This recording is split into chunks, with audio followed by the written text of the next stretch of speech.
You've been having so much trouble just fitting in. In the tower, we can help you. We will make you sing. In the tower, you can bring your pain. In the tower, you can feel the strain. All right, everyone. Welcome back to another rousing edition of the Black Tower Podcast, a Wheel of Time podcast. I am Daniel. And I am Andrew.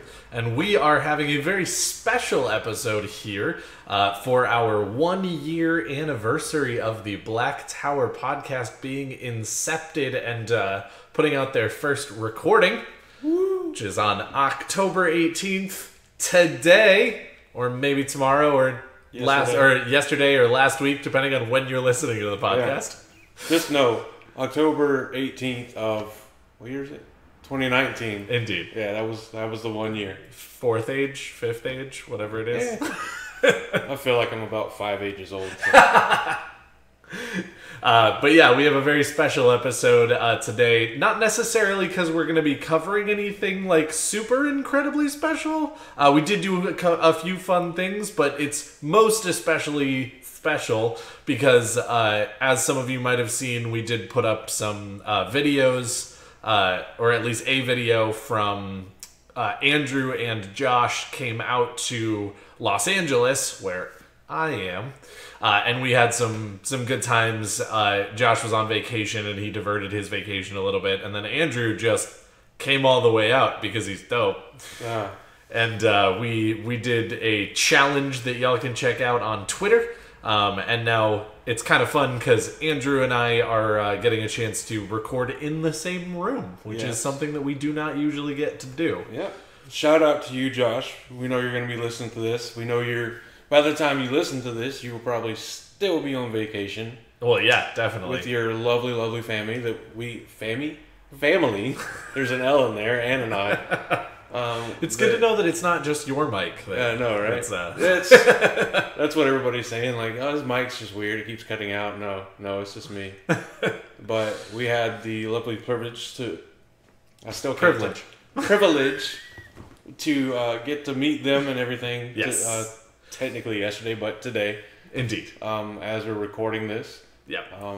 They actually came to my work and played an escape room, and it was Josh and his wife and their two children, as well as his brother, his wife, so Josh's sister-in-law, and then another couple that they know out here that they've been meaning to visit for a long time. So it was a lot of great people, and got to meet some people we hadn't met before, and it was really nice. And if you haven't heard, we did escape with 1 minute and 8 seconds left on the ball. Yes, they did. It was great. So...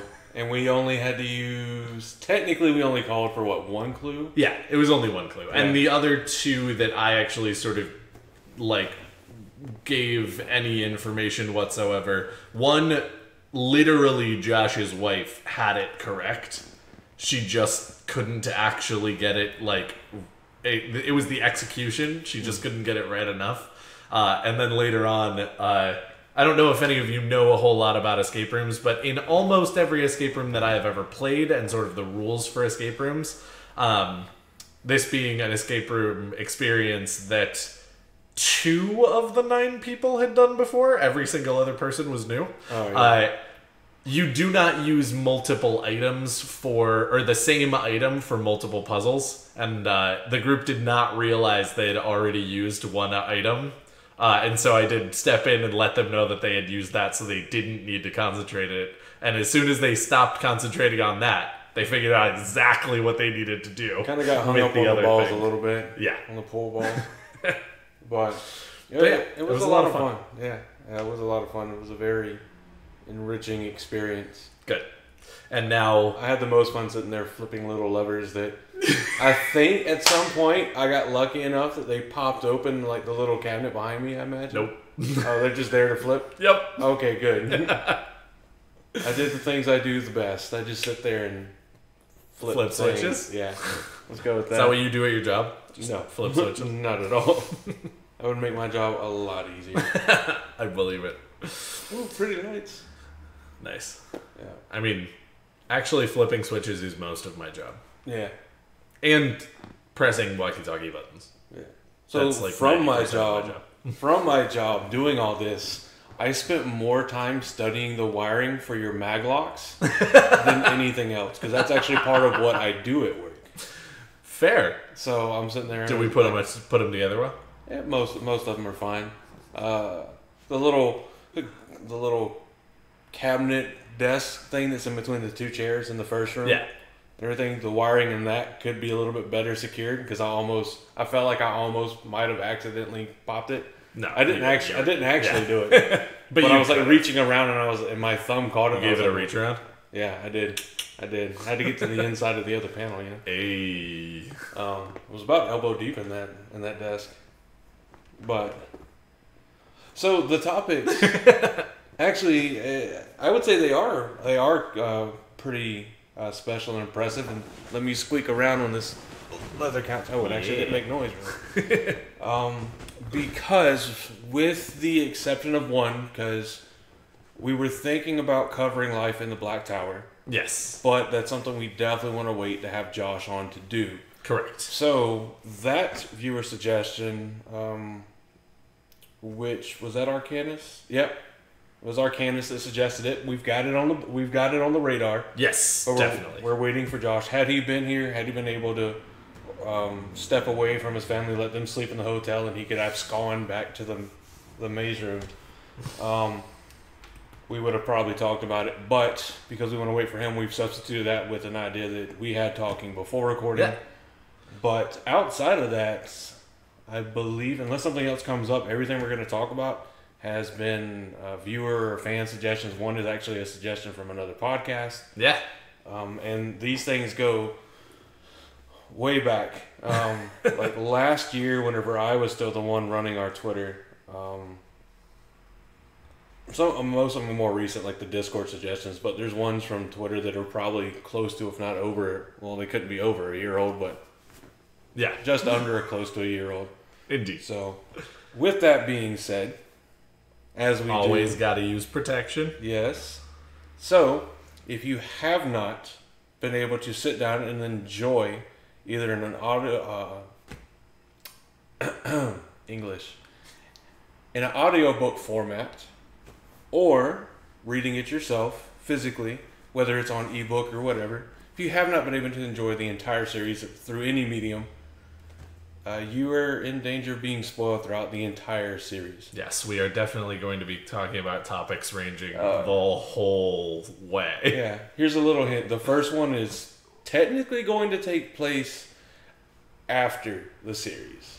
Yeah, that's very true. It's elements that start pretty early in the series that affects it, but ultimately the discussion is going to be what happens after the series, which I think is the first real post-series speculation we've had. I think so. I think we've tossed a couple of things maybe into other topics, but it's definitely the only topic that the entirety of the topic itself actually comprises of after book speculations. But we would be amiss if we did not mention a happy stance hilarious conversation that happened while I was here in California. It was Friday night? Yeah, That I came over and hung out with you and your roommates? I mean, it was Sunday night. Sunday night? No, this is Sunday night. No, it's Sunday night. Never mind. It's one of the day of the week nights. What even is a day? Oh, yeah, Sunday night. Yeah, so Andrew, for those of you who don't know, flew in Sunday afternoonish. And then he actually came up and saw myself and also the people that I live with. And we went out for a lovely Korean barbecue. Shout out to Quarters in Koreatown for providing a very nice meal. If you guys ever want to sponsor us and all we have to do is come record an episode in Quarters, done.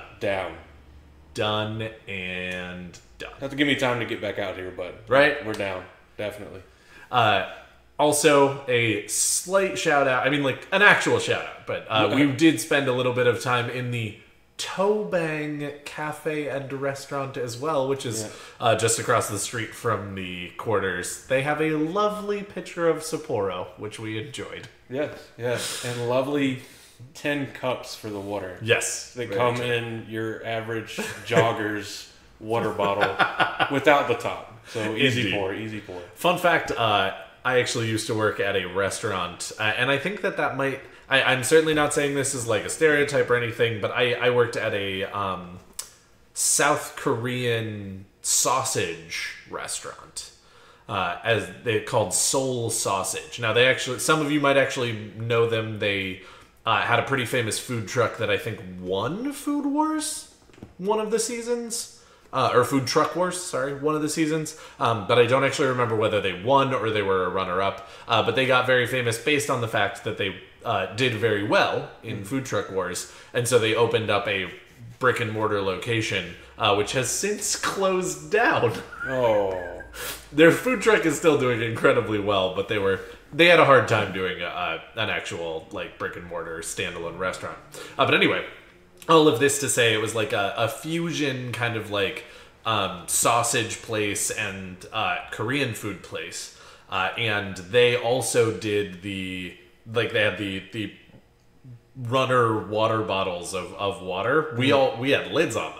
They were like these bright neon green lids on the top of every single bottle. But yeah, everybody who came in and sat down, you would like pull out like this very plastic like water bottle that had like advertisements on it for beer companies. Nice. And then you would go and put it on the table. So as I said, I certainly don't necessarily know if that is an Asian thing, but we were in a very Asian restaurant last night.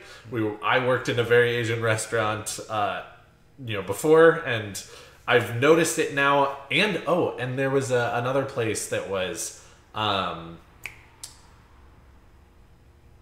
actually, I don't think it's Asian at all. It might be, because there was another place that they did that called Beer Garden, which is a very clearly German sausage place over near where I used to work as well, that also had the exact same bottles. So I don't know where those bottles come from, but they're apparently very popular in Los Angeles.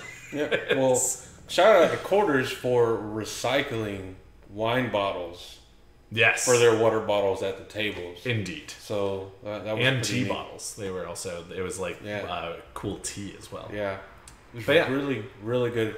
That was my first experience with a Korean barbecue place. Nice. They did not let you cook it yourself. The guys very occasionally would fight over who got to turn the meat. There were a couple of turf wars. Yeah, there was a couple of turf wars. Don't you dare if you turn one piece of beef. But I will end you. But it was really, really nice. Word of caution, though everything else you pull off of the grill won't really be hot to put in your mouth, be wary of the tomatoes. Because I was pulling meat straight off the grill, throwing it in my mouth, no problem. And one of the last things I grabbed was one of those little cherry tomatoes. Yep. And it burnt the entire front of my tongue. Which, as some of you may know from having watched our video, it might have actually been beneficial for today's challenge. It might have been why I seem to take the 2.2 million Scovilles so well. Yeah. So what I might have to do to make up for the unfair advantage that I have. You do have it, so you can just do it at some other point. So I might have to. Though, with that also, since we're doing shout-outs to Jack in the Box for still having some banging chicken strips. Yeah, those were like surprisingly good. They really were. It was actually really funny because not too long ago, I actually...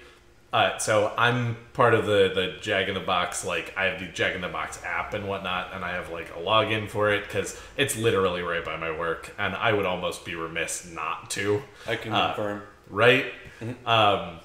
But yeah, so there was a time not too long ago where they offered me 3 free egg rolls with an order. And so I was like, I've never even had egg rolls at Jack in the Box because I've never really been interested in paying for egg rolls at Jack in the Box because that doesn't seem like something they'd necessarily do well. But I was like, fuck it, let me go try them. And they gave me chicken strips instead of egg rolls on accident.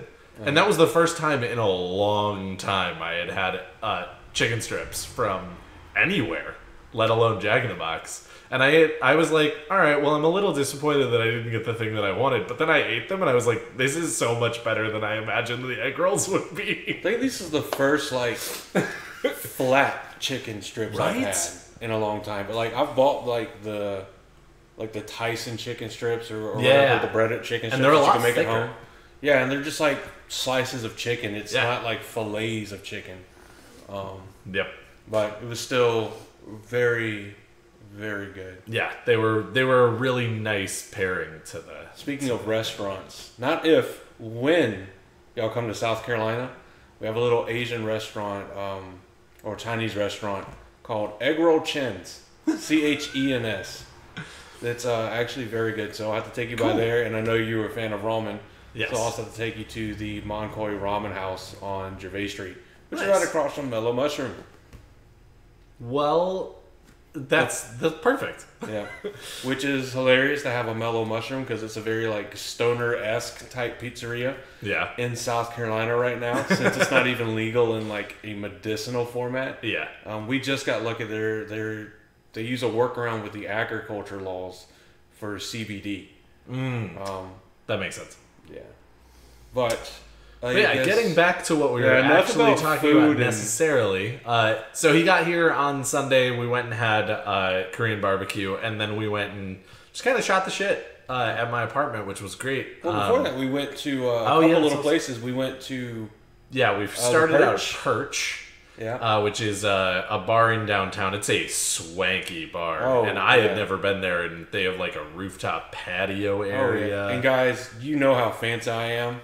I showed up in jeans that had a hole in the knee and a sleeveless Tail of the Dragon shirt. Yes, he fit very well with the rest of the clientele. I was even underdressed and I was not in a sleeveless shirt, which was really sad because, to be fair, my roommate did tell us that it was a relatively swanky bar, like, multiple times before we went there, and we did stop off at my apartment. I could have grabbed a jacket, and I just didn't. Yeah. You saved the jacket for something more important. You know, like today's video. Yeah. And we left from there, and we went to the dive Thirsty bar. Crow. Yes, which that one was actually really nice. I really liked that one better than Perch. Yeah. All kind of Though like, the view is better at Perch. Yeah, the view is better at Perch, so I got some good pictures from Mom. Yes. But the Thirsty Crow was really cool. They were all decorated for Spooktober. Indeed. And it was like, as I said while we were there, it was like classy decorations that like weren't in your face. It was like somebody had actually done a very good job of figuring out what was not tacky and then doing that. Yeah. Because there was actually a lot of decorations up, but it didn't feel like there were a ton of decorations. It wasn't cluttered, up. and there wasn't a ton of people there either, so it wasn't... I'm one of the people, I don't do particularly well with crowds. Yeah. It has to do with some of the anxiety and paranoia stuff. But I don't like crowds very much. I don't know too many people that really like going to a place that's super crowded. Like, that's why I generally will try. I only go to Walmart in like absolute, like dire necessity. Yeah. It was funny. Like when I got here, I forgot to bring a pair of like fingernail clippers, and it was starting to look like talons. So I think the first trip I made in California was to go to a Walmart so that I could Which you couldn't have even done that in like the like super Los Angeles area. You must have been further out because downtown and in like Hollywood and whatnot, Walmart's not even allowed. They don't even. It's so you must have been down like in Mid City or whatever. To be fair, they're really high quality fingernail clippers. So hopefully I won't lose these because it takes me like a day and a half to find one of like 3 pairs at the house. So yep. But yeah. So anyway, we were having the conversation at your apartment. Yep. And none of your roommates have read the series, at least in its entirety. I have tried to go ahead and encourage them to do so, but I mean, as I'm sure that most of our listeners can attest to, when you say that it's 14 books long, that is already just immediate, I'm sorry, what now? And then you get the bonus of throwing in, well, actually, it's kind of 15 books long because there is a prequel, but you don't read that till after book 5 is generally recommended, I think. Yeah, at least. Yeah. And I mean, like, there's also the thing about, it just being very intense books by themselves. So even before you, like, when you just pull out the first one, a lot of people glaze over. And then when you tell them that there's 13 more that look like this and one that's half the size, like, most people are like, yeah, I'm okay. But but Elaine did say that she was interested in actually reading it. I don't think that either of my other 2 roommates will. But they will probably watch the show, especially if it's good. Oh, yeah. But as you said, her name being Elaine, not spelled the same as Elaine in the books. Correct. It is with an I, as most people do it, rather than the Y. But it is still Elaine. Yes. We started talking about Elaine very slightly, and it got into more gays. And I don't exactly remember how or why the joke came about. I'm sure I was probably to blame. It was. Yeah.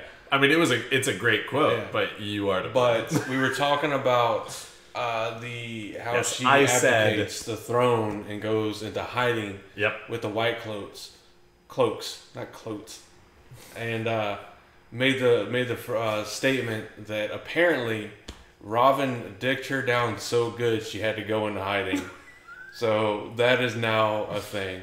So if anybody wants to hashtag DDSGYHGH,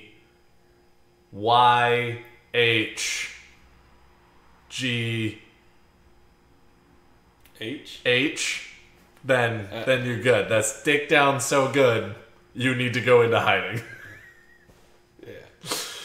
But it was hilarious, and then that was like an ongoing joke for like the next 3 or 4 hours. It was. Now, granted, I will admit, I mean, we had some to drink, so there was already some slap happiness. It was very late at night, so there was also some slap happiness. I don't necessarily know if it was a joke so good for 3 hours, but it did happen for 3 hours, and literally every time anyone said it, we all cracked up. And sometimes we didn't have to say it; we just started laughing. Very true. We shared some good laughs over a box of Yum Yum donuts. Indeed. So, last shout out. I mean, if any of you are listening to this podcast and want to sponsor the Black Tower, Yum Yum donuts. We loved your assortment. Also, that was again. So we got Yum Yum donuts delivered. Yeah. And so we did not go into the Yum Yum donuts and choose what we wanted in the box. It was just like a chosen set of 14 donuts. Yeah, we used and it was Postmates. A great choice. We used Postmates, and the option was just assorted, 14 assorted donuts. Yeah, and it was it said it would include some twists, some filled donuts, that kind of stuff. And it was actually really good. So Postmates, when you get tired of those god-awful Iggy Azalea YouTube commercials for Postmates that nobody loves, I can't stand them. Rough but accurate. King Bash is perfectly fine. His are actually they're good. They're pretty funny and everything. Hers are just let me use tongs to pull fast food on a plate. I'm a chef. No, you're annoying. No, you're not. You're not even an artist. Yeah. You're not even a singer. Get out. Yeah. I kind of forgot she existed until it was I had to look up who it was. Because I was who is that person that I hate seeing so much in the commercials? Yeah. So, no offense to fans of Iggy Azalea's. Yes, sorry. Let's be very clear. Her music may be fine. We do actually agree that there are other opinions out there, and we do respect those opinions. Everybody has a right to be wrong. I mean, to think differently. Sorry. I just don't like the Postmates commercials. I'm sure she's an absolutely lovely lady. I'm not sure about that. I don't know. She might be. Actually, I don't know anything about Iggy. I mean, there are other people who will remain nameless who I think are both garbage on screen and off. But I don't know anything about Iggy. So she very well may actually be a lovely person that I just don't like her music. But I just don't like I think everyone can agree that her Postmates commercials are dumb. Especially when YouTube algorithms puts 2 of them back to back and you can't skip one of them. Woof. But ads, am I right? I know, right?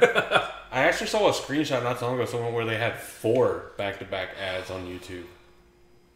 And honestly, the sad part is, like, I know that we've gotten so spoiled. I mean, like, ads are everywhere at this point, so we're not necessarily spoiled because there was actually a time in, you know, even American history not that long ago where you weren't as inundated with ads everywhere. But, like, back when you would watch, you know, television and whatnot, even 10, 15, 20 years ago, you definitely couldn't skip the ads. That's what made TiVo so popular when TiVo first came out. And there was, you know, like 3.5 minutes of ads between every, like, 7 or 8 minutes of content or whatever. It was so easy to make a 30-minute episode for television. Because it was only 22 minutes long. Yeah, and everything else would be... So that's why it seems so shocking. Like, if I haven't made it clear before, I'm a big anime fan, so... and actually, really, binge-watching anime show, or anime is There's like, you see the episodes and they're like 22 minutes and a varying number of seconds long, and you're like, I remember these being 30 minutes. Well, they are on regular broadcast television. Yep. But when you're watching them on Crunchyroll, yeah, it only shows you the meat of what it is. Yeah. Unless you have a non-paid account, which I do, and therefore I still get ads. But again, it's even better than it used to be because there are less. I didn't think I had a paid account, but the last time I don't know if I finished them, but I was binge watching season 2 of Is It Wrong to Pick Up Girls in a Dungeon? That's a fantastic anime. Show. I really and I never got ads. Really? Yeah, nice. I used to have a paid Crunchyroll account, and if I'm still being charged for it, I haven't seen it on my bank statement. Yeah, my buddy Scott, shout out to you, Scott, used to have a paid Crunchyroll subscription, and we used to watch Shokugeki no Soma on there. And then when he moved out of the apartment and like went off to do other things, and we're definitely still friends. I'm not saying that I don't like see him at all or anything, but we don't watch shows together anymore. And so now I have a Crunchyroll account that I just like log into and try to watch, and every time it goes to commercial, I'm like, I remember when I was spoiled. And I didn't have to watch all these ads between Yukihiro Soma making some fantastic food. Oh, yeah. Is that Food Wars? Yeah, it's Food Wars. I can't even remember the Japanese names for most of these things. Yeah, the ones that I can remember are not ones that I will say on the podcast. Right? It's those ones that you start watching and you're like, what the hell am I watching? And by the time you're like so sick and tired of trying to figure it out, you've gotten soaked into like the overarching plot. Because there are some that are like, the individual episodes are questionable. Yeah.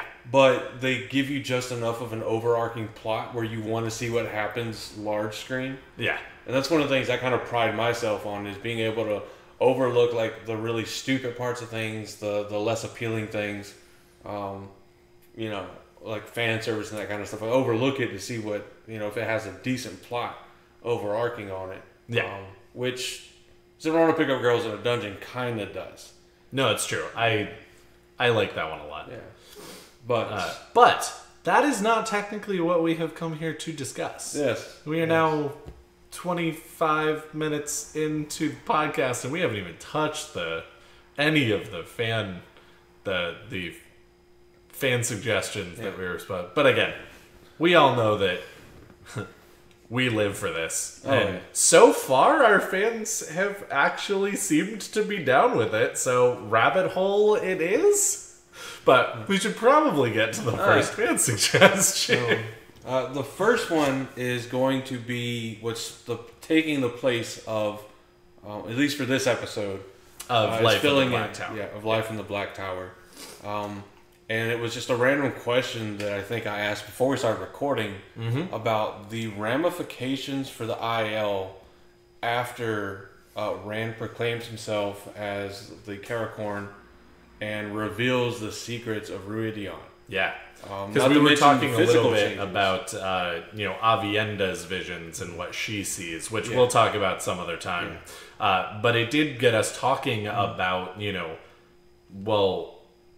what is Ruidion now? Yeah. I mean, it's not the same thing. Well, we know for sure the maelstrom that surrounded Ruidion is gone. Correct, yes. Avendesora has been burnt. Correct. It's not confirmed that it's completely dead. It doesn't seem like it is, yeah, but it does get damaged in the fight. Very damaged. And Ran eventually channels and brings water to the surface. Correct. For the first time in Isle recorded history. Yep, and it's a huge fountain that he fills up, and so it's very reminiscent of after he proclaims himself when it rains. Yes. It's very reminiscent of that. Once again, the dragon reborn to the Karakorn is one with the bringing land. water to the land. Yeah. To the driest known place in Randland. Indeed. But after that, Ruidion becomes an actual city again. Correct. And the IL, I believe there's a part where even the Ogier come in to do repairs, or they talk about trying to get They do talk Ogier. about it, yeah. Because when they're leaving, they've actually been in Roidion for at least a number of weeks. I know that it's at least a number of weeks. I can't remember exactly how long it is. I don't think it's months, but Rand is told that he needs to... Well, Rand says that he needs to talk to all of the chiefs. And the wise ones say they can make that happen through dreams, but since Rand can't, follow them into the dreams, or at least they don't know that, Yeah. They tell him he has to go physically meet them at a place, and to get all of that sorted, they need some time to go and... No, this is after that. Yeah. Yeah. This is well after that. This is well after that. No, sorry. Because even... Yeah, because they actually go straight there afterwards. It's not until the fight with Asmodean that the Maelstrom is gone. That's when the Maelstrom is destroyed. pierced. Which that's never fully explained, but it is explained it has an effect on their ability to channel. That it significantly puts a hamper on their ability. Well, it's not necessarily said that they can't pull as much, but it's extremely difficult to pull on the one power. Which I think is actually, in some ways, almost what they... It's definitely not a Farmatting situation, but it's definitely an interesting thing where even if you can somehow channel, I feel like Radion is encouraging you to solve your problems that you have without doing it. When you're going through the rings, it's kind of like encouraging you not to channel to pass the test to become a wise one. When you're in the glass columns, obviously, if you're a man who can channel in Aiel culture, maybe you shut your mouth about it and you just live your life. Maybe. But, given G, Toe, and whatnot, you kind of just have to tell people, and you're definitely not being a clan chief after they find out you can channel. But for the women who go through the glass columns, who are, the second part of their test to become a wise one, well, the way the series is written, also kind of encourages them to deal with it without channeling. Yeah. Well, the way the series is written, if you're a male that can channel, you can't hide it. That it's going to manifest eventually. And if you resist it completely, and even for people that don't resist it, because they're up until the Black Tower is founded, there is no formal training, and even then there's still the taint on Sidene. Correct. That it's going to manifest, and the best you can hope for is burning yourself out before the madness takes you, and even then. After that happens, generally most of the men are so depressed that they might want to... No, and it is true that it is stated that very, very few men in Aiel culture actually get the opportunity to even see if they can become clan chiefs until they're well into their middle years, it says. Because all of the other chiefs that Rand is talking to from all of the Aiel... septs and clans and whatnot that follow him are talked about as being well into their middle years, and they're still hard men, and they're still able to do a lot of different things and do whatever, but they are wiser is the kind of they've lived a lot, they've experienced a lot, they've been around the block a time or two. They have a lot more to bring to the table than necessarily a young, hot-headed clan chief. And I think that is one of the reasons that while they are a combative society, or a sort of warring society constantly, it does actually make it so that there are not nearly as many conflicts as there normally would be, because we'll skirmish on each other and we'll, take the fifth and whatnot from who we beat and whatnot, but I feel like there are a lot less wars in the Aiel Waste because all of the clans And though the clan chiefs and the wise ones are older and have seen so much, than if all of them were running around at 30 being like, kill everybody. Yeah. It almost seems like their raids are more of like a game. Yes. To keep their skills, sharp. Yep. Than anything else. But, so, before the Maelstrom is removed and water is brought into Ruidion, and they start talking about rebuilding the city to make it a legitimate city again, the test to become a clan chief or a wise one involves, one, the trek from, what's the hill? The Chandar. Yeah. From the slopes of Chandar down into Ruidion, through the Maelstrom, resisting any temptation you might have to touch the weird objects that are just there, which we all know Matt could not avoid. Except that we all know that Matt is the kid in the doctor's office. Oh, yeah. Who's left alone by his mom because she needs to see the doctor for 5 minutes, and he touches everything in the lobby. Oh, yeah. But so it was just inevitable for him to... So now, all of that is gone. You couldn't take water with you. You couldn't take anything with you. Correct. And now there's water there.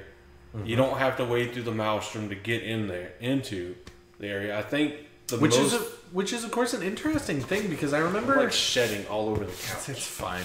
You're just dying slowly. Yeah. No, because they talk about obviously it's strongly suggested that there's bubble of evil that's going on when Rand and Matt try to leave Roydion when they get attacked by the shadow people. Yeah. But I've always wondered a little bit is that actually a reason why some people don't come back as well? Is it not actually do you have to be so good at being to be a clan chief that not only do you have to deal with the glass columns, but also as you're leaving, Roydion's just going to try to kill you, and you have to be good enough to not die? Possibly. Because as I said, it's strongly suggested that it's just a bubble of evil that is attracted to Rand and Matt, especially since they're together. Oh, yeah. But I've always wondered. Yeah. Because that would be interesting. You never know. Right? But it's hard to tell sometimes with Senor Jordan. Oh, yeah. But ultimately, it's after the majority of the hardships are gone. Well, pretty much all of them. Because even the shocking nature of the information you learn through going through the glass columns, or the crystal floors, however you want to look at it, the IL already know. Yep. So Rand kind of let that cat out of the bag. Yeah. So the question then becomes, what are the IL going to do as a test for new wise ones and new clan chiefs? Yep. Obviously, on the one hand, the wise ones still have half their test. They still have to go through the rings, and presumably that's not gone from Roydion. I mean, they would not fit on the wagons. Maureen did not take them. But at the same time, it is also interesting to think about how do you choose clan chiefs? How do you choose clan chiefs completely? Yeah. And then, is there more that you need as a test for the wise ones? Because of course the Aes Sedai do require more as far as testing, and the wise ones did when they have the glass columns. So I don't know. It's really interesting to think about. Is this Game of Thrones season 8? We just decide in a committee and Peter Dinklage makes a speech at us? No, please no. And the new clan chief is Bran the Broken. Wait, he can't even fight. He's in a wheelchair. And his dick don't work. Shut up, Sansa.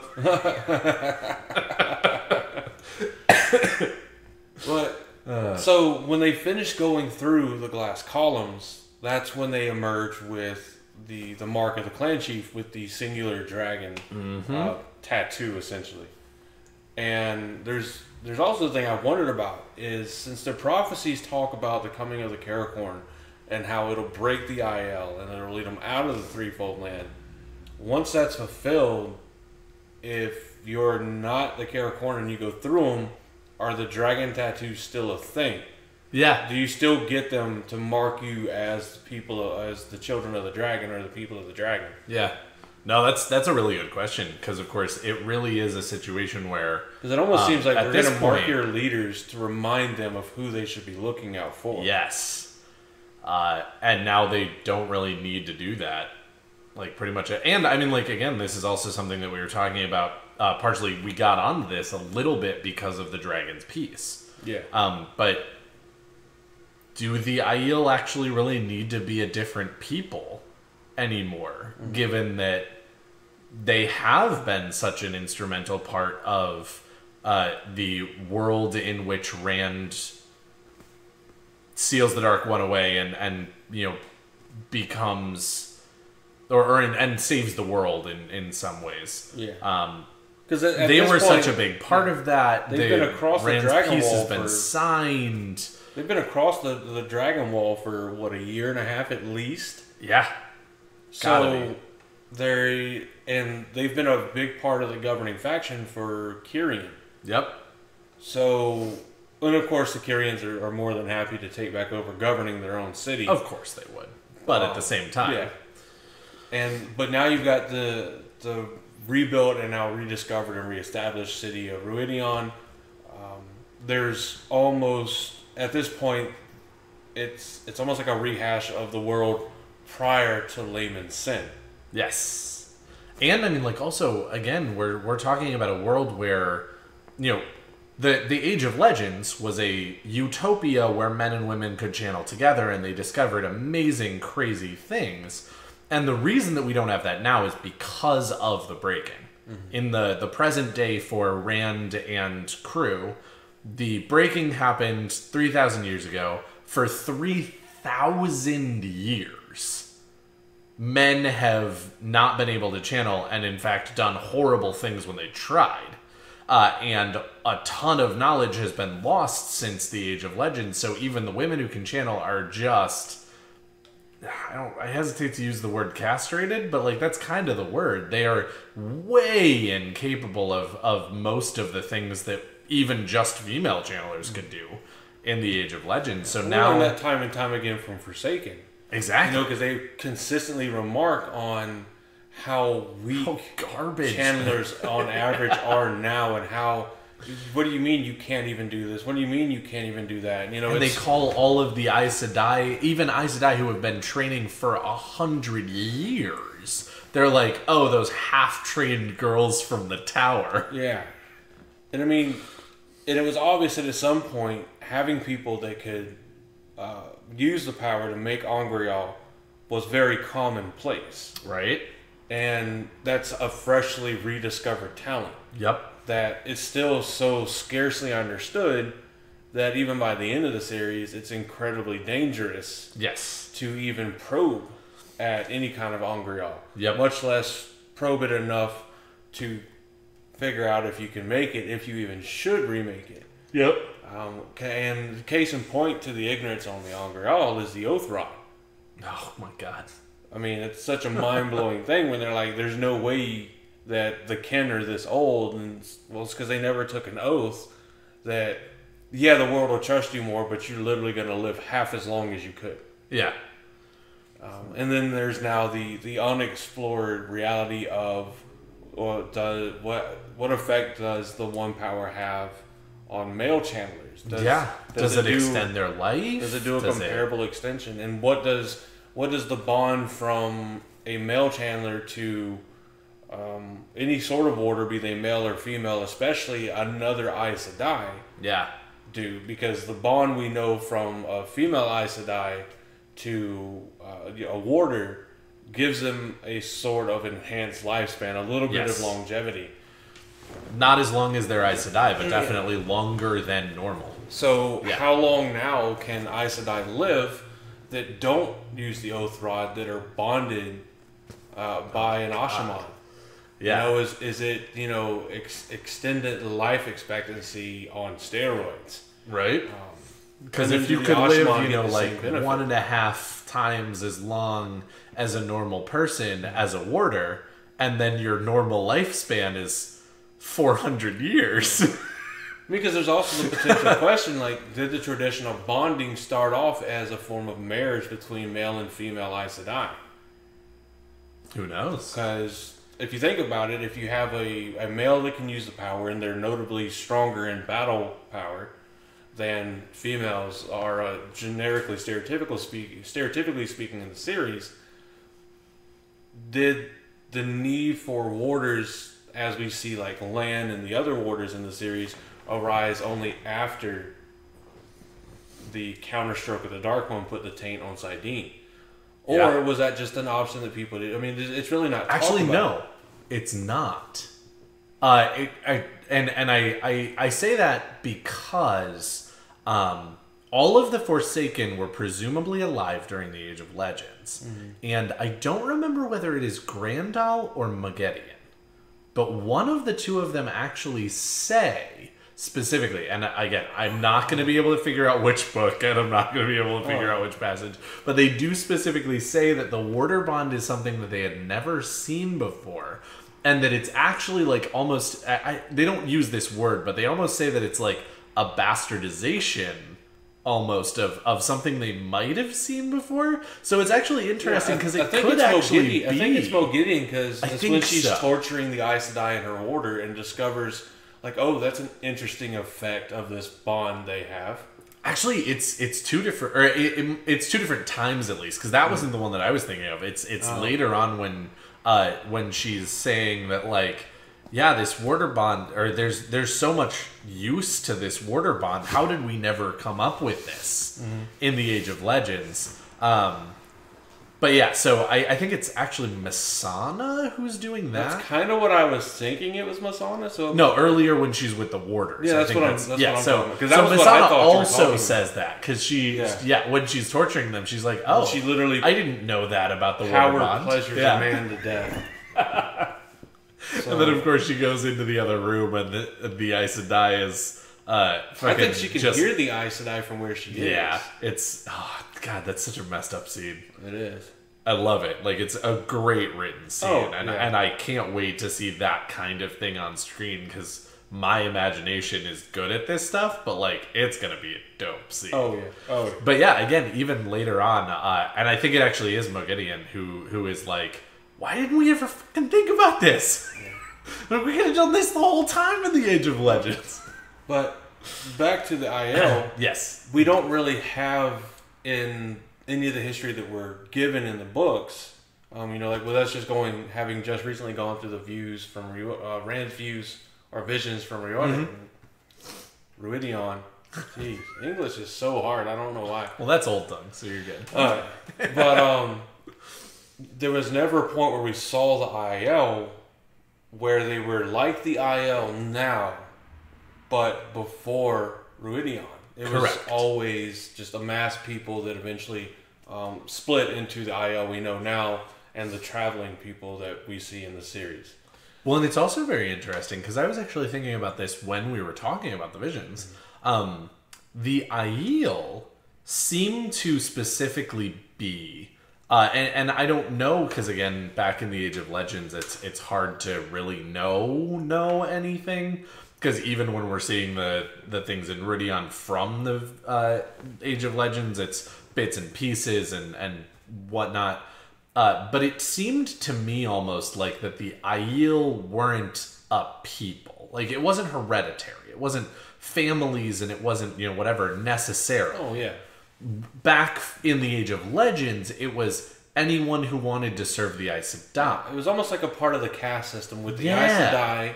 Then you had the Daishin IL. And then you had everybody else. And it wasn't necessarily even like everybody else was under the Daishin IL or that they were over or whatever. Respect. It was a very healthy respect. Because at the time where you had like the Jokars and the Showings and everything, those were obviously things that were powered by the power. Yeah. And created by the one power. And so you're going to revere the people that make this technology possible. So you're also going to revere the people that are tasked with being the confidants and the aides and the assistants. Well, and of course, in one of the visions, one of the earliest ones, and I don't remember the name of the guy, but second to last one. So he talks about. It wasn't Kuman; it was his son. Yes, because Kuman is the last one we see. Yes, because in Kuman's vision, because in Kuman's vision, which is the 9th vision, correct. is whenever he gets punched in the face. Yes. When It's his the one- grandfather gets hung. Yeah. Hanged. Well, Kuman is the grandfather, I believe. Oh, yeah. You're right. I just can't remember his... Yeah. Or is the father or the grandfather, one of the two. Yeah. I can't remember the son or grandson's name. Yes. But it's him that someone bumps into him in Paradisen. And this is at the point where the breaking has fully started. Paradisen is all but abandoned and shattering right before the Aes Sedai go to make the Eye of the World.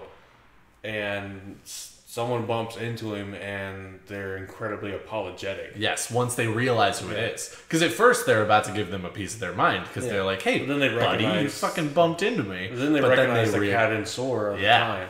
And then in the one before that, so it is actually the Ninth Vision. I was thinking that he's walking along the street and he thinks to himself, I've been off, like, why would I use the showings or like do whatever? I was offered, like, the Aes Sedai offered to travel with me. Yeah. And so it definitely is kind of a question there as far as, do Aes Sedai just travel with everybody? Or is it just the Aiel? Because they're Aes Sedai helpers, do they get this sort of, like, a number of perks of working with channelers? Yeah. Where, all right, cool. Do you want to go somewhere? Let's travel. I mean, and everybody else has to use a show wing or like whatever makes because they sense don't have that benefit. if you need to go somewhere for work or Certainly for the college that they had in not Paradisen, but the Aes Sedai college. Yeah. That you would bring your assistants with you, and the easiest, fastest way to do that is traveling, ripping a hole through space time, as you do. But it's interesting. Because now the Aiel find them in a new situation. Mm-hmm. And giving the time stickler with the Dragon's Piece, with Avienda's viewings on what would happen to the world if Rand didn't do something to ensure the survival of the Aiel, which is what initially starts the writing of the Dragon's Piece. Yes. The desire to... Because he's always done this. I want to preserve as many of the Aiel as I can. I want to create. I don't want to be a destroyer. I want to leave a legacy. I want to keep as many people alive. She's also one of the ones that tells him that it'll have no effect if he doesn't include the Shanshan, that the Shanshan have. And that's a big part of what convinces him to go and ultimately kneel before the Crystal Throne. Indeed. But, so, presumably... there's going to be this ushered in era of peace. Yes. Where the and ridiculous prosperity, because where the battle prowess and tactics and lifestyles of the Aiel aren't really necessary anymore. At least for a time. And we've already seen that the longer the Aiel are in what they call the wetlands, the less stringent on the lifestyle they've had from the Threefold Land becomes. I mean, Avienda is a very obvious, very in-your-face case in point. Correct. With her fancy dresses and her, oh no, I'm Rand so sees me soft. Naked. Yeah. God, the number of times that she's like, oh man, I thought about a dress. How fucking soft am I? You're like, calm down, Avienda. You're still the hardest person anywhere in Camelin. According to Rand, she's very soft, so... I mean, anyone feels soft in an igloo. And with going to their guilt over failing the Aes Sedai, who's to say that now in a world where there's male and female Aes Sedai that can work together, that they don't seize this opportunity to return to a form of what they once were. Yes. And serve the Aes Sedai again, bringing, like everything else in the Wheel of Time, full circle. Yeah. Which, if that's what happens, then that eliminates the need for clan chiefs. It does. And so as the existing clan chiefs die off, they just don't choose new ones. Yeah. Yeah. They might have certain leaders, but ultimately the leaders could become the Aes Sedai. Or the Aes Sedai can, dictate leaders or whatever. Yeah, no, exactly. Completely agree. I think, given the nature of the Wheel of Time and its view on time, I think that's a logical path to look at. Of course, it's going to take many thousands of years. Of course. Because there's still the Shido that need to be eradicated. Yes. But... And of course, it is also a question of... I know there are some people, and definitely the Aiel are sort of described in a very broad way in terms of the Aiel as a whole, blah blah blah, as being a lot of people who are not only good with hardships, but almost encourage them. Oh yeah. And so it is definitely almost a badge of honor that they came from the Threefold Land and the like most difficult to live in place on Randland.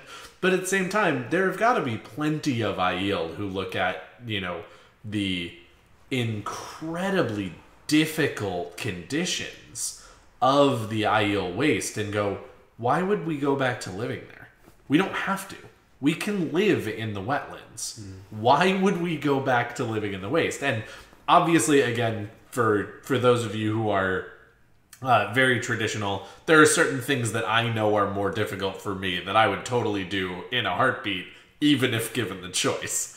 So I know that there are things like that. But I bet there are a lot of Aiel who would just be like, fuck the Threefold Land. Let's stay here. Fun fact, for a minute there, I actually forgot we were recording, and I thought we were, like, literally just talking. And then, like, somehow the microphone came back into focus, and I was like, oh, yeah. But that's funny.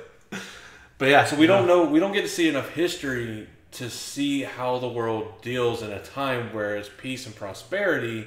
Correct. And we get glimpses, aren't a threat. But we don't really the see. Glimpses we see don't involve Sara at all. Correct. And we know that you can eradicate evil in the Blight because the Shan-Chan have done it. Correct. And it's very easily presumable that the forces of the light that have already manifested and are essentially already in the Blight are going to continue to purge through the Blight. True. Well, and of course, again, when you think about the sort of the cause of the Blight, it's basically just evil made land. Yeah. And so with the in Mordor, in the Lord of the Rings, as soon as Sauron is, I mean, granted, he gets destroyed, but when you seal the Dark One back up, and again, the presumption and the description of it is that Rand does a very good job. Mm-hmm. And the hole in the Dark One's prison at Sheol Ghul, nicknamed the Boar, is completely sealed over. And so again, there is sort of an understanding of, yes, the Wheel of Time is cyclical.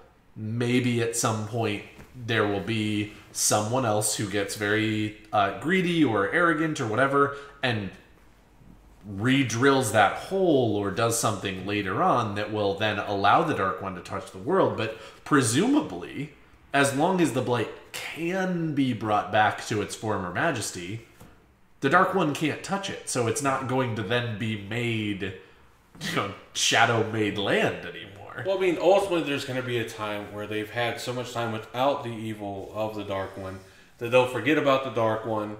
They'll start finding, hey, there's a possible new power source that we can all use. Right. That both men and women can use equally. Exactly. And you have, Lanfear's mistake all over again. Yeah.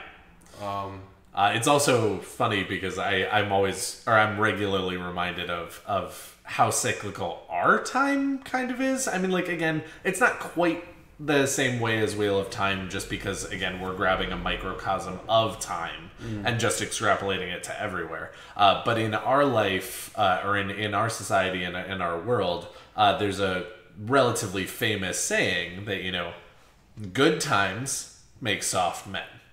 Soft men make hard times. Hard times make strong men.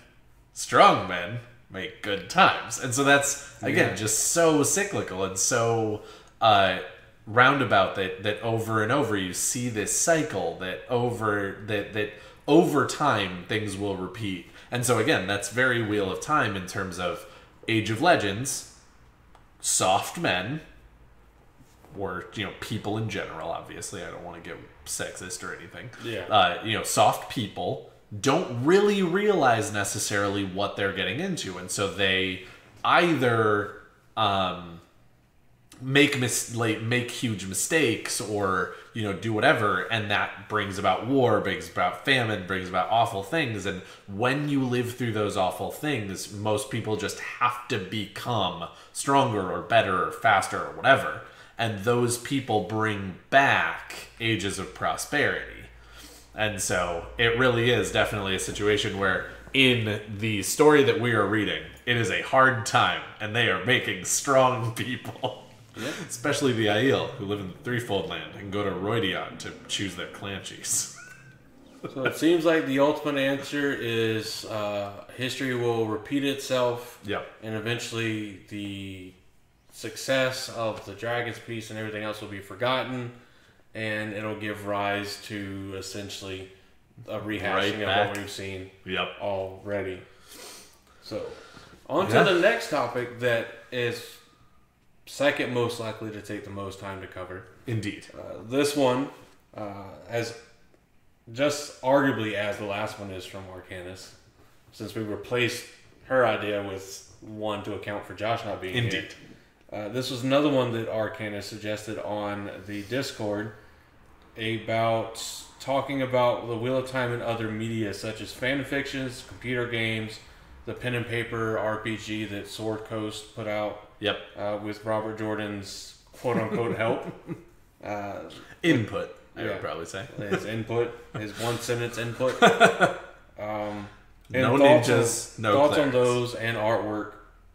Did acknowledge art would be cool, but reciting URLs probably wouldn't make a good podcast. What? Well, reciting URLs is great. Equals question mark hashtag a capital S. So HTTP colon / Yeah. So we've seen.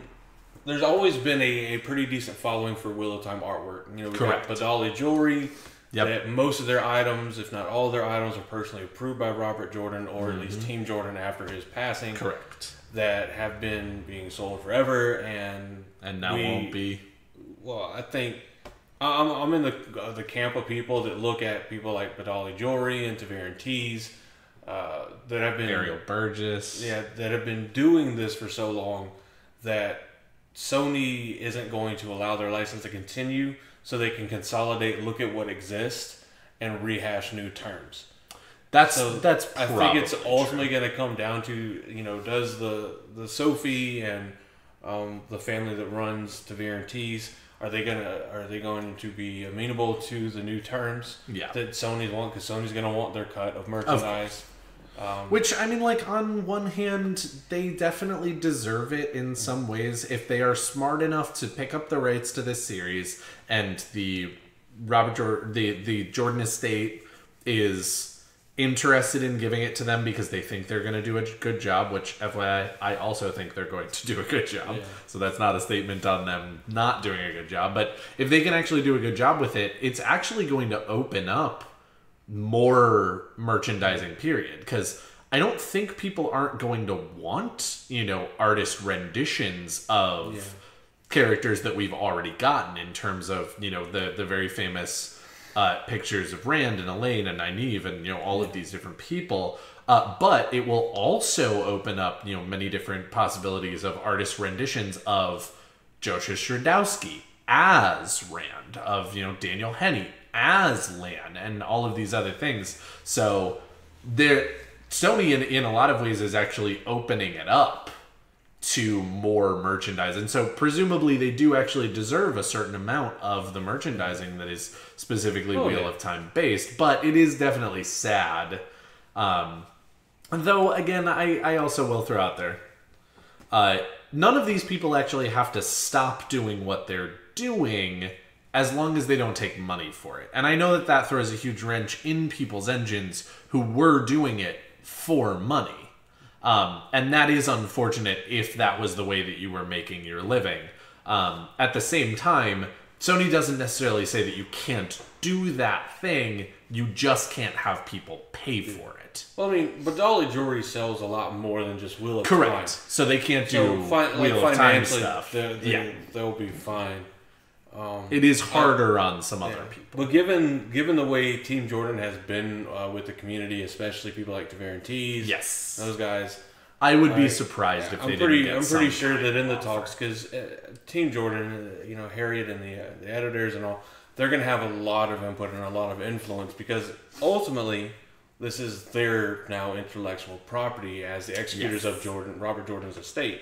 Yep. So I don't see them abandoning the community that has always been there or been there for a very long time now. Yes. Now, to be fair, I also don't know what the terms are for what they have for Sony, and I doubt that they did, but it is always a little bit possible that as part of the deal, they kind of had to throw those people under the bus.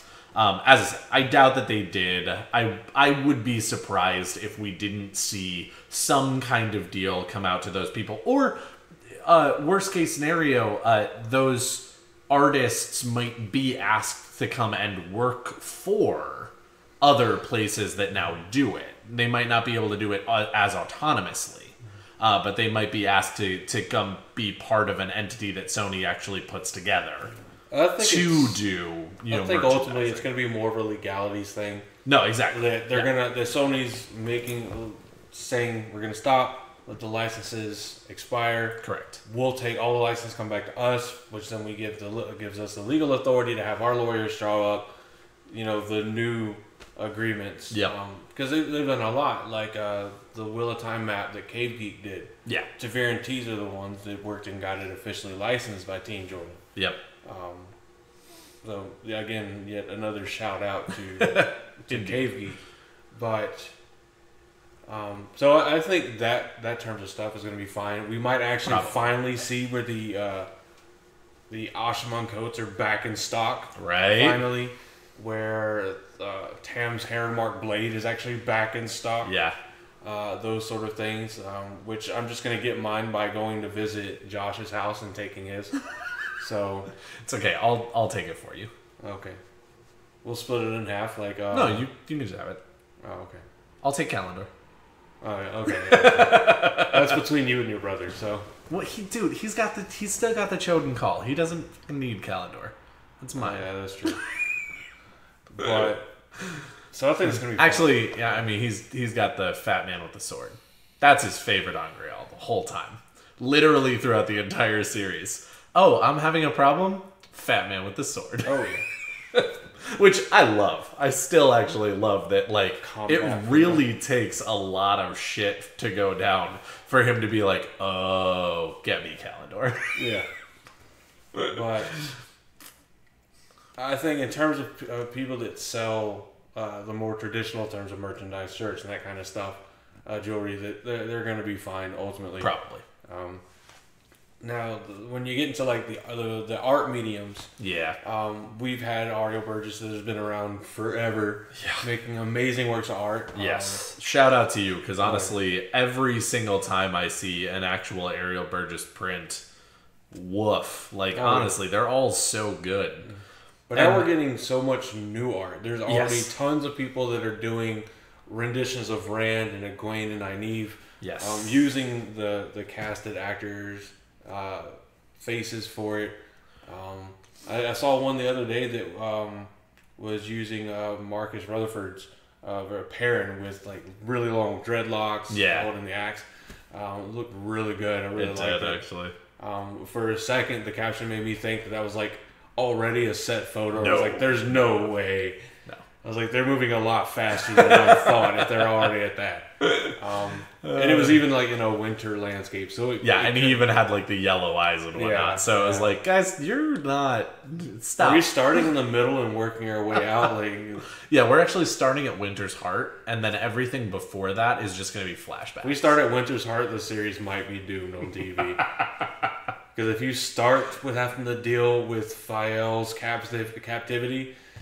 No, see, if they just get it out of the way right at first, then everything else in the series will be a cakewalk. Everything else we'll see as flashbacks for everybody. So, but then we're seeing new versions of art that we haven't seen before. Correct. Like Rob with his own tabloid play on the Little Times Weekly Wheel News. Yes, the Weekly Wheel News. Rob Christensen. Yes. Yeah, is. If you guys didn't know, which I don't know how you wouldn't know, but it is Rob Christensen that does that.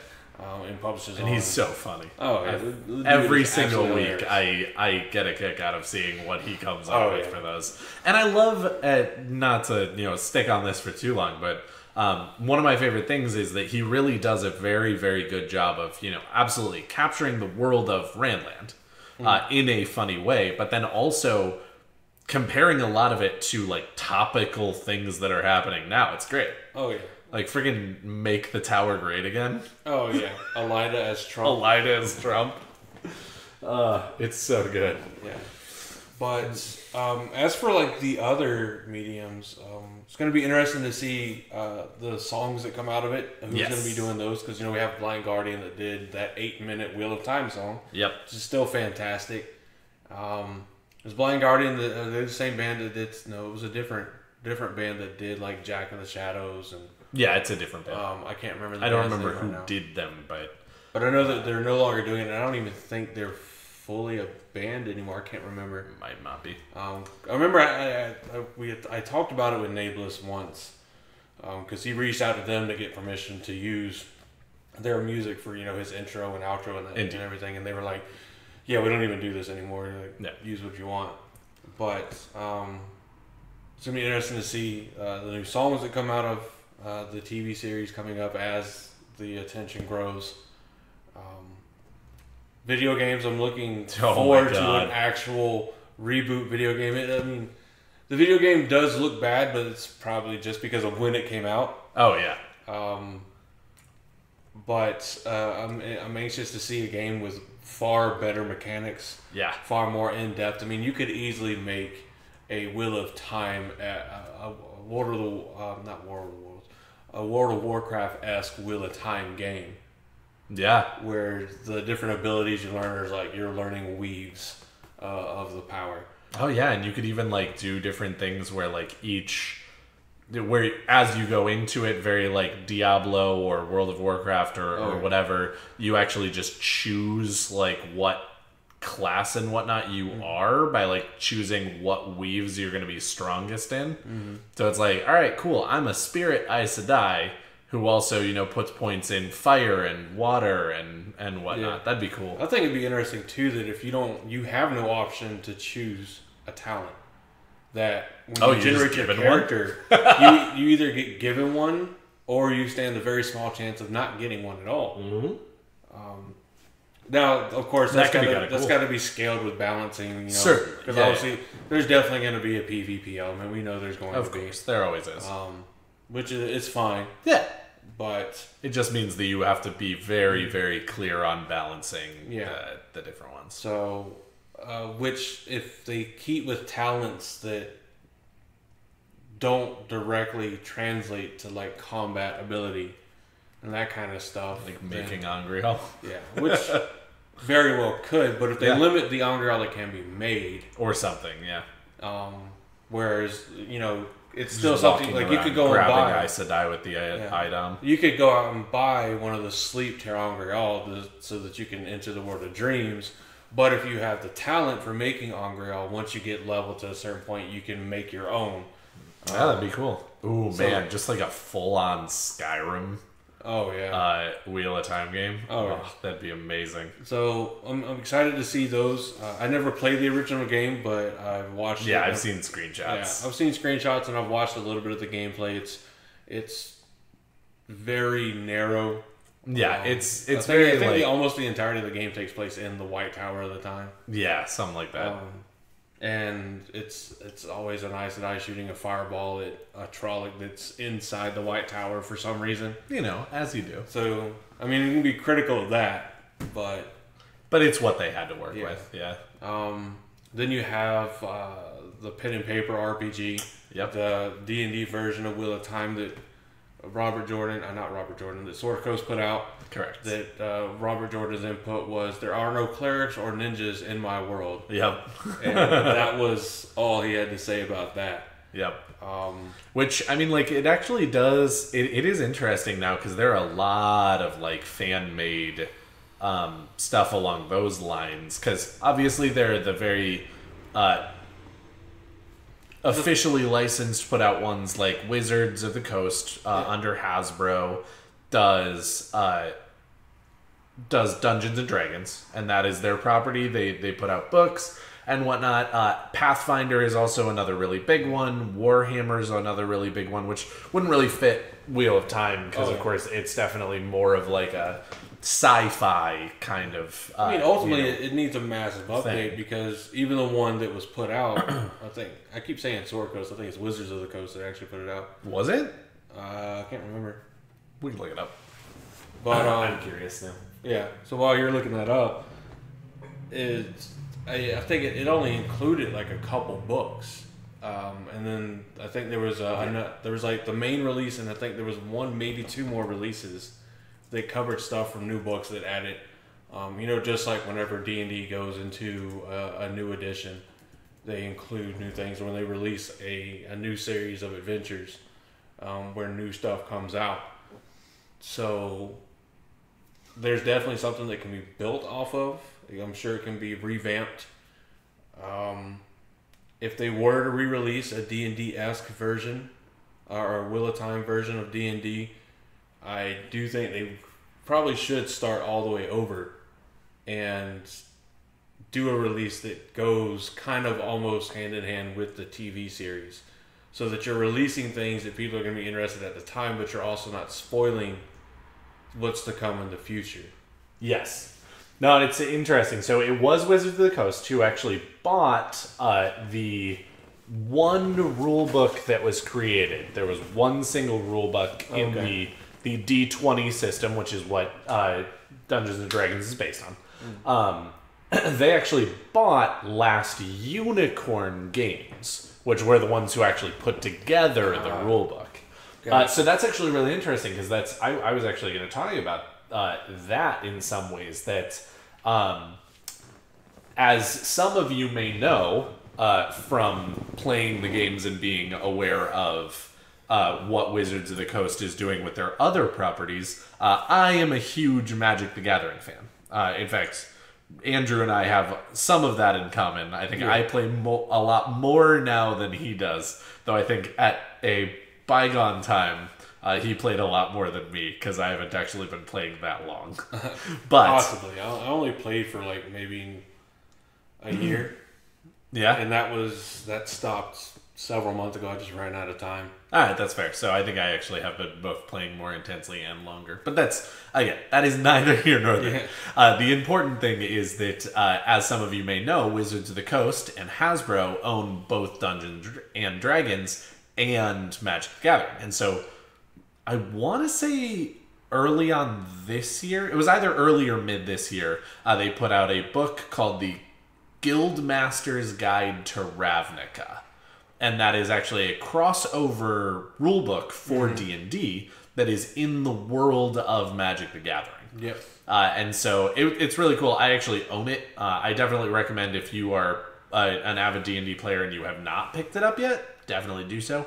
But that actually means that Wizards of the Coast is interested in doing crossovers with their other properties, which means that if they still own the rights to do that kind of thing with Wheel of Time, now that it's the overall property has been bought by Sony, I don't know exactly what kind of legal, whatnot would go into who owns what still. Imagine but given like a partnership of some it might sort. be, but given that they own the only version of the Wheel of Time tabletop, we could actually see a Wizards syndicated, or not syndicated, a Wizards,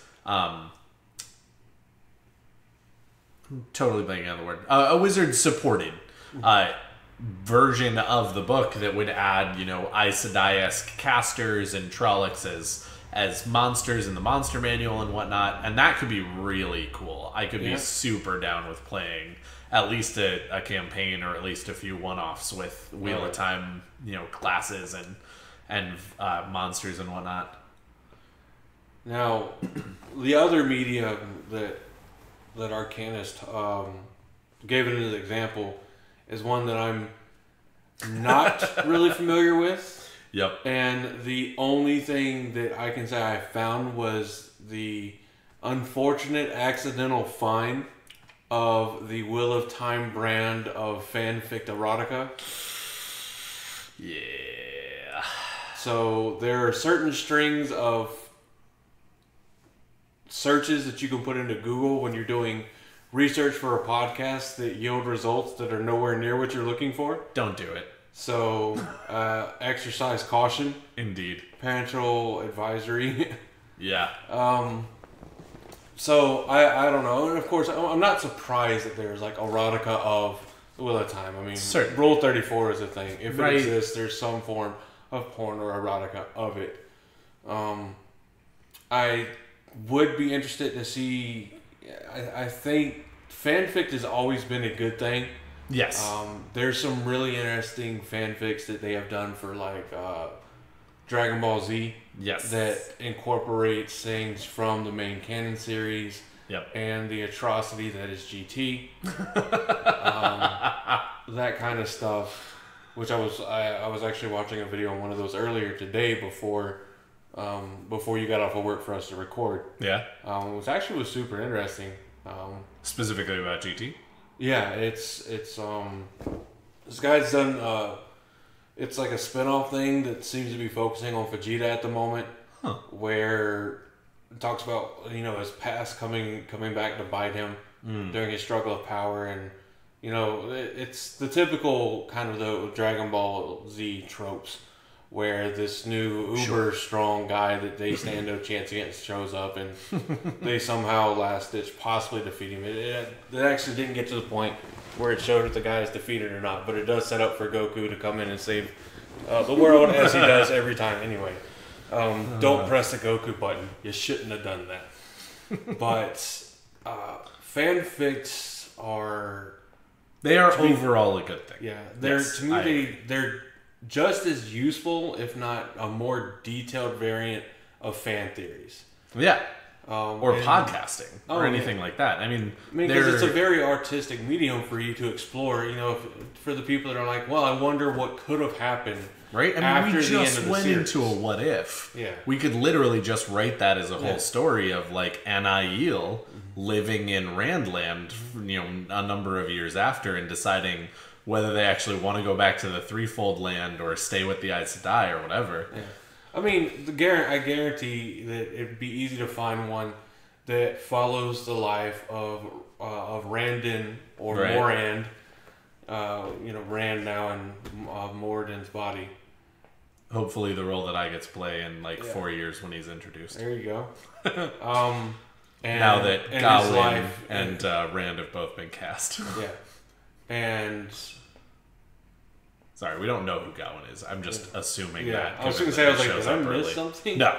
There was no announcement. Please don't try to say that or think that I know anything more than anybody else. I'm just figuring, unless they cut the scene out of season 1, or out of book 1, I should say, from season 1, I imagine that Elaine and Gawain would be in season 1.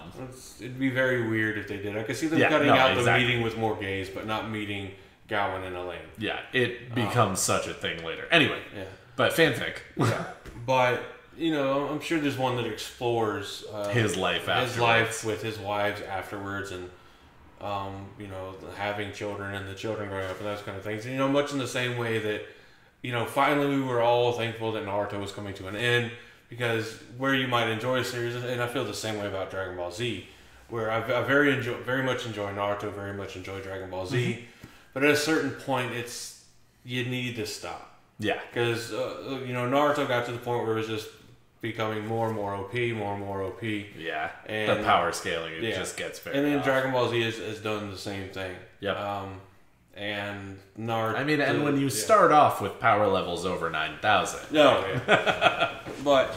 And that's what kind of made me sad whenever I saw that Boruto was going to be a series. And the movies that come up from that. I understand wanting to continue to capitalize on revenue from a very popular series. Certainly. And, of course, it's not even necessarily saying that there aren't more stories to tell in that universe. It's just also like, guys... in my opinion, I mean, every time, there are a few series that have broken out of this for me. But Stranger Things season 3 was actually one that I felt this way. Now, granted, I want to throw out there, I actually really liked Stranger Things season 3. Not saying that I didn't. But originally, according to a couple of things that I had seen and a friend of mine that sort of alerted me to go see these things, the original creators of Stranger Things wanted to do season 1 in Hawkins. Then season 2 was actually going to be somewhere else. And it was all going to be dealing with sort of a number of the same tropes and like the world that they had created. But it wasn't going to be in Hawkins. And then instead of doing that, the studio convinced them that now that they had, some beloved characters in some ways, that they should keep it in Hawkins. They should do another season of Hawkins. And season 2 seemed kind of okay. It seemed a little forced.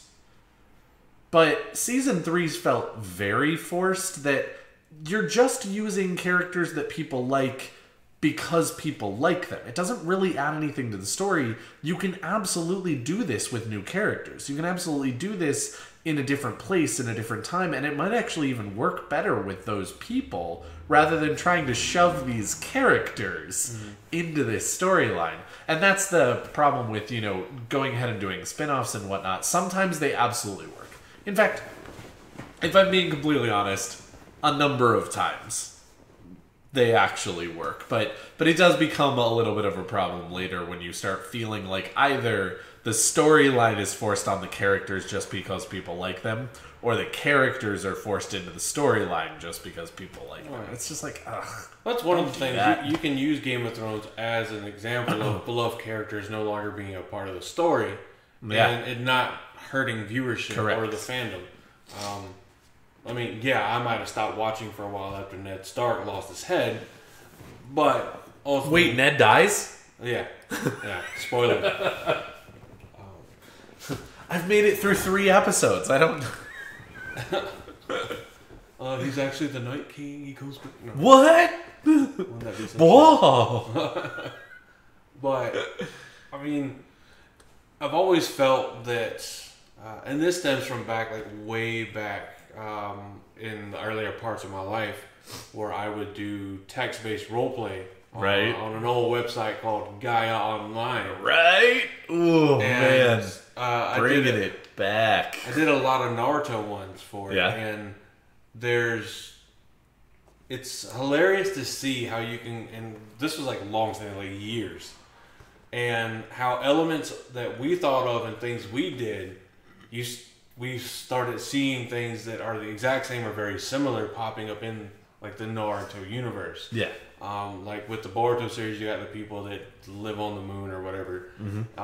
It's very akin to, we had someone create a thing called the Aogetsu, which was, had something to do with the moon.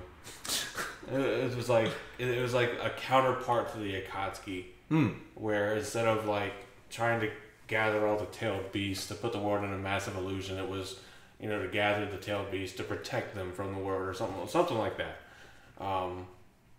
But fanfic stands that thing too. Whenever a writer is sitting there and they run into a wall and they can't think of anything, it doesn't necessarily, I'm not getting at the point where it gives them a place to draw ideas from, but it does provide inspiration. That's interesting. Well, that's made me think of this. Yes. And seeing potentially how people take tangents off of different points of the series, or how people take tangents off of the end of the series, or create even more prequel-esque things. They could give a lot of inspiration to Rafe and the writers on different ways to do things, different ways to think about things, and if nothing else, motivation for characters and events and stuff that have happened. Yep. Well, and one of the other things that fan fictions do really well, in my opinion, and one of the very big and great places for them is, again, after the series is over, or before it's done, in terms of Robert Jordan created a universe. There are rules to that universe. And he does go into detail about a lot of the rules of that universe. I'm certainly not saying that he just totally leaves it open-ended, but there are a lot of other things that he very much leaves open-ended as far as what the world will look like afterwards, what rules the channelers have to follow now and nations have to follow now, and different things like that. And I'm not even just talking about like laws, I'm talking about like literally like physics and whatnot. And so one of the great things for fanfics is that you can have 400 different people all take the exact same medium, or not the exact same medium, but the exact same media, and read the same words and hear the same words and whatnot, and then get to the end of the series and be like, oh, dude, I think the rules would be this. And then use their incredibly creative minds and their incredibly eloquent prose. Some of them. I mean, I know that there are also some terrible fanfics out there of just people who are bad writers, which does not mean that you shouldn't write. It just means that it's bad writing. But there are a number still a work in progress. Yes, exactly. But there are a number of other people who are incredible writers who just choose to do fanfic, whether it's by choice or not. And so they extrapolate off of those stories, and you'll get 400 different people with 400 different versions of possible scenarios that all still fit the rules that Robert Jordan made, because again, he ended it at some point. And so now you can go off into all of these fan theories about what happens later, and everybody can have a different one. And now you get 400 different versions of the world after the of the third age and whatnot. And I think that's really cool, even if it doesn't necessarily help anybody out with creative endeavors as far as like the show is concerned or anything like that, because they're already done or whatever. It does still allow people to have an incredible creative outlet for themselves, as well as being able to really get their juice flowing. And it also, again, I didn't really get so much into fanfic necessarily as far as writing, but I did a lot of different stuff that was just writing for the sake of writing. And I feel like fanfic a lot of times can be viewed as getting your creative juices flowing, writing for the sake of writing, and you get better when you do it. So, yeah.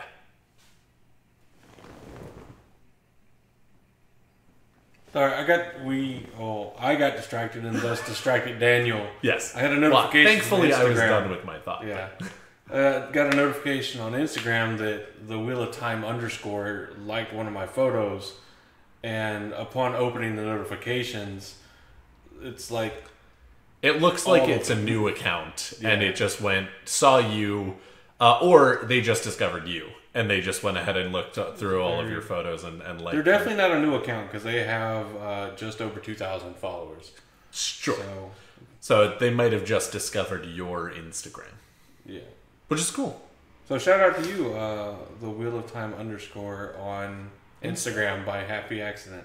Indeed.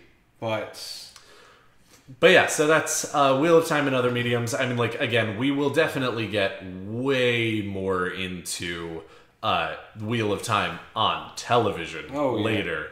We've already talked about it a certain amount as far as casting announcements and cool things we want to see and blah blah blah. We will definitely get more into it as that comes to fruition, and I am sure, without a doubt, that with the advent of the television series and whatnot, that will springboard a lot of other things into being a lot more prevalent. Yeah. We'll definitely get more people doing. I meant to mention, at some point somebody did like a Zelda tabletop. I mean, and it was just like within the confines of D&D. Like they made a D&D book of Zelda, and it was all. I mean, they did it totally just on their own, and it was homebrew completely and whatnot. It wasn't Wizards doing it, but it was really cool, and I liked it. But again, even if it's not like Wizards of the Coast putting out anything Wheel of Time, again, as long as Wheel of Time gets popular.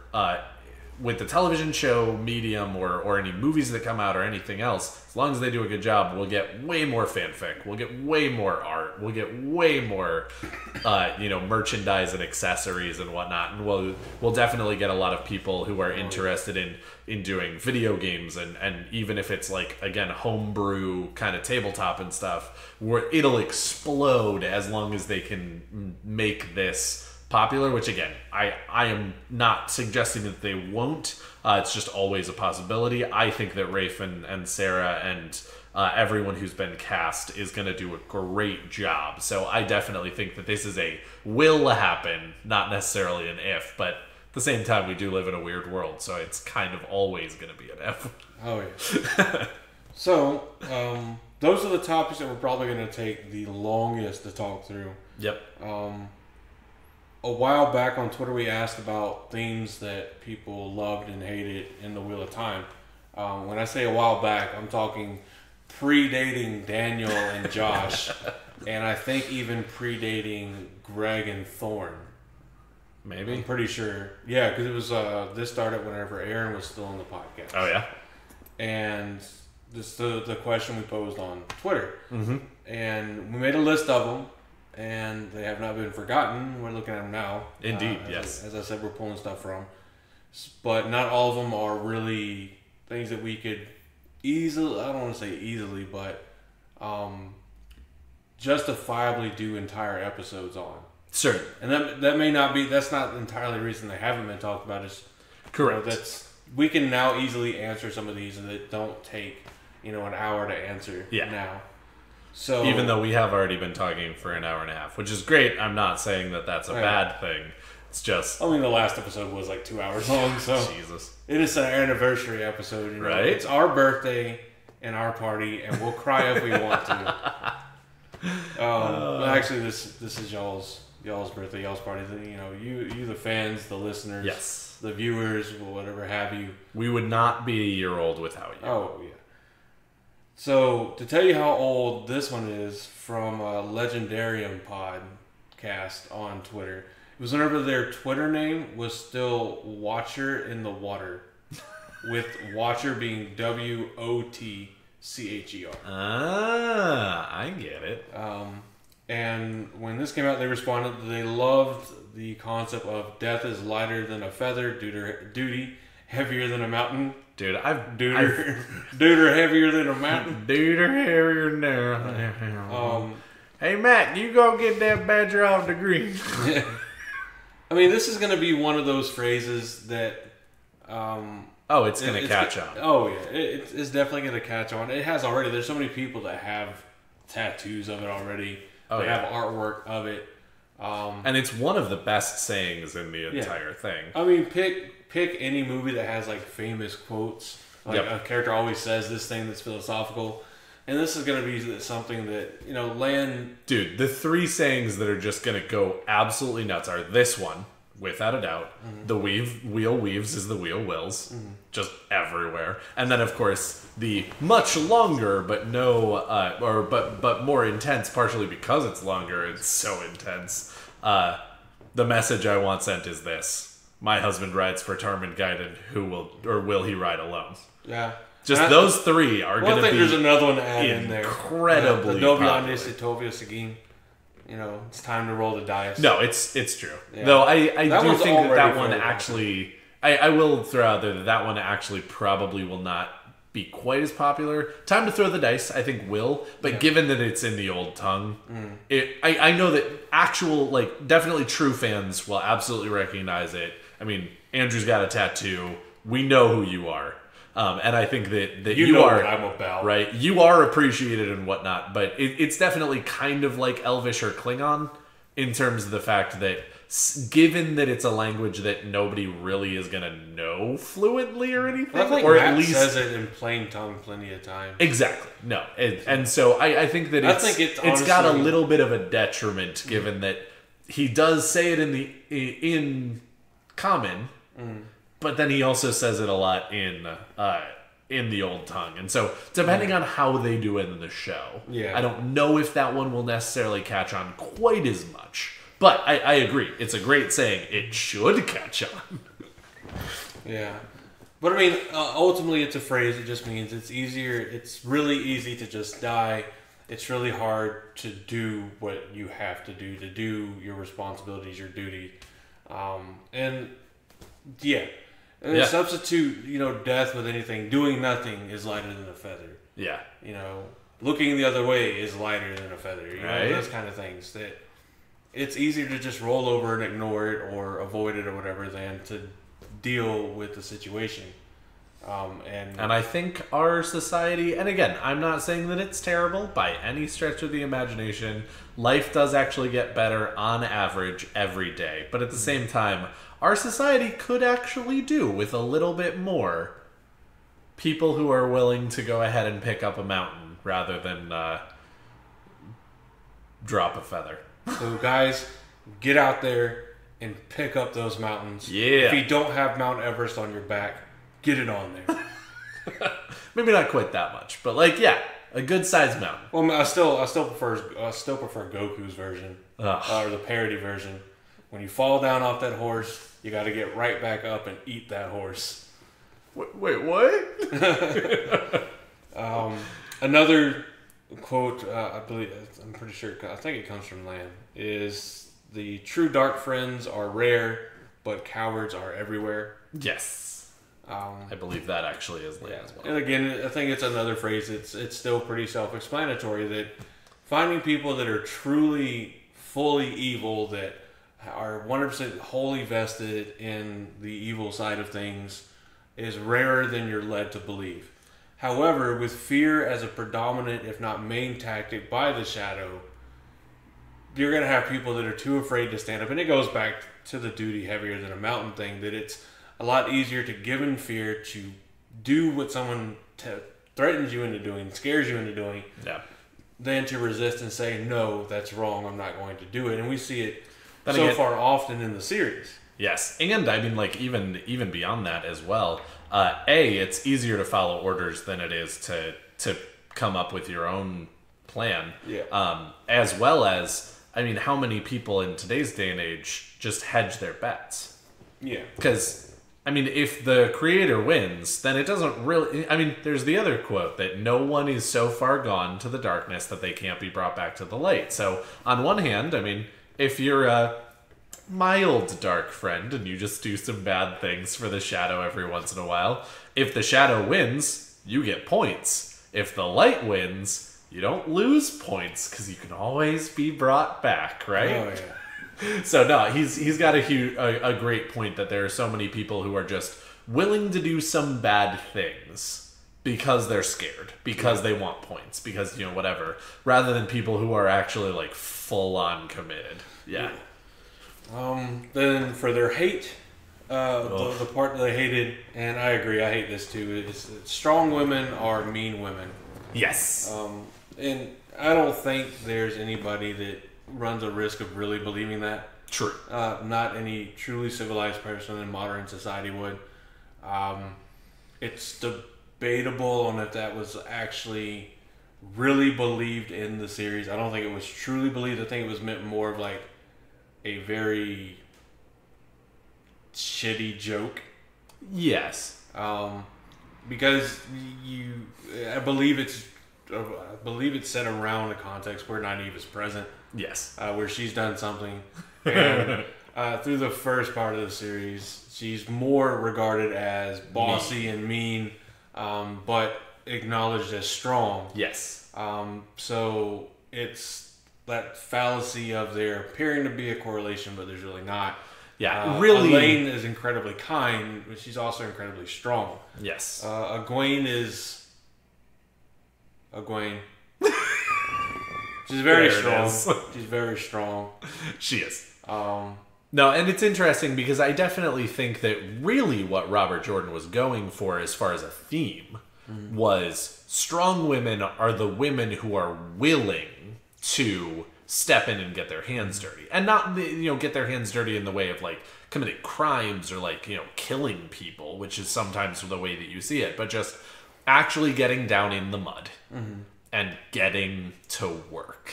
And those are the strongest women in the series, the ones who are not too afraid to get into to battle, get into, you know, difficult situations, do things like that.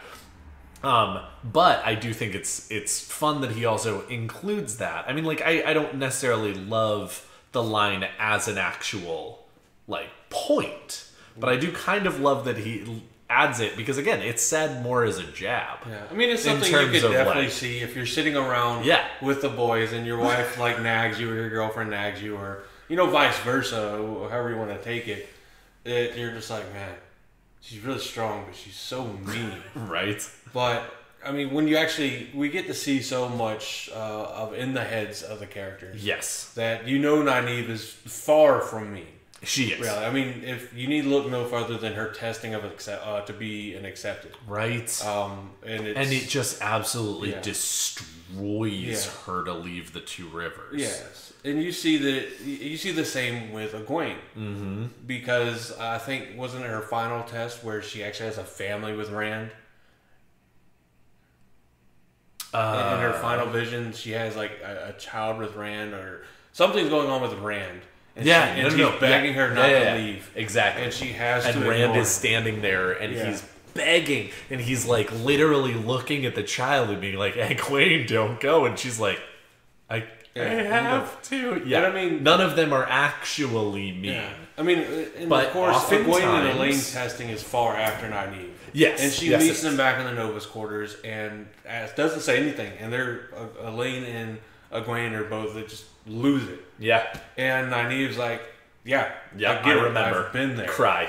Just let me hold you and cry. And that's pretty much the way the entirety of the Aes Sedai are. Yes.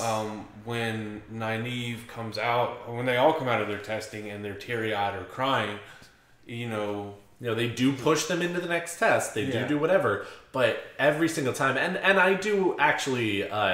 It is kind of described as Shiriam is a little more kind-hearted than some of the other Aes Sedai, certainly. But absolutely, she is there with a hug. Oh, yeah. And she says a few words to them, and then every time she reminds them of what their goal is and whatnot. So yeah, keep strong, don't lose sight. The way back will come but once. Last one. And she even cautions, she's like, last one, and this one is going to be the worst. Yeah. And it is every time. Yeah, every time.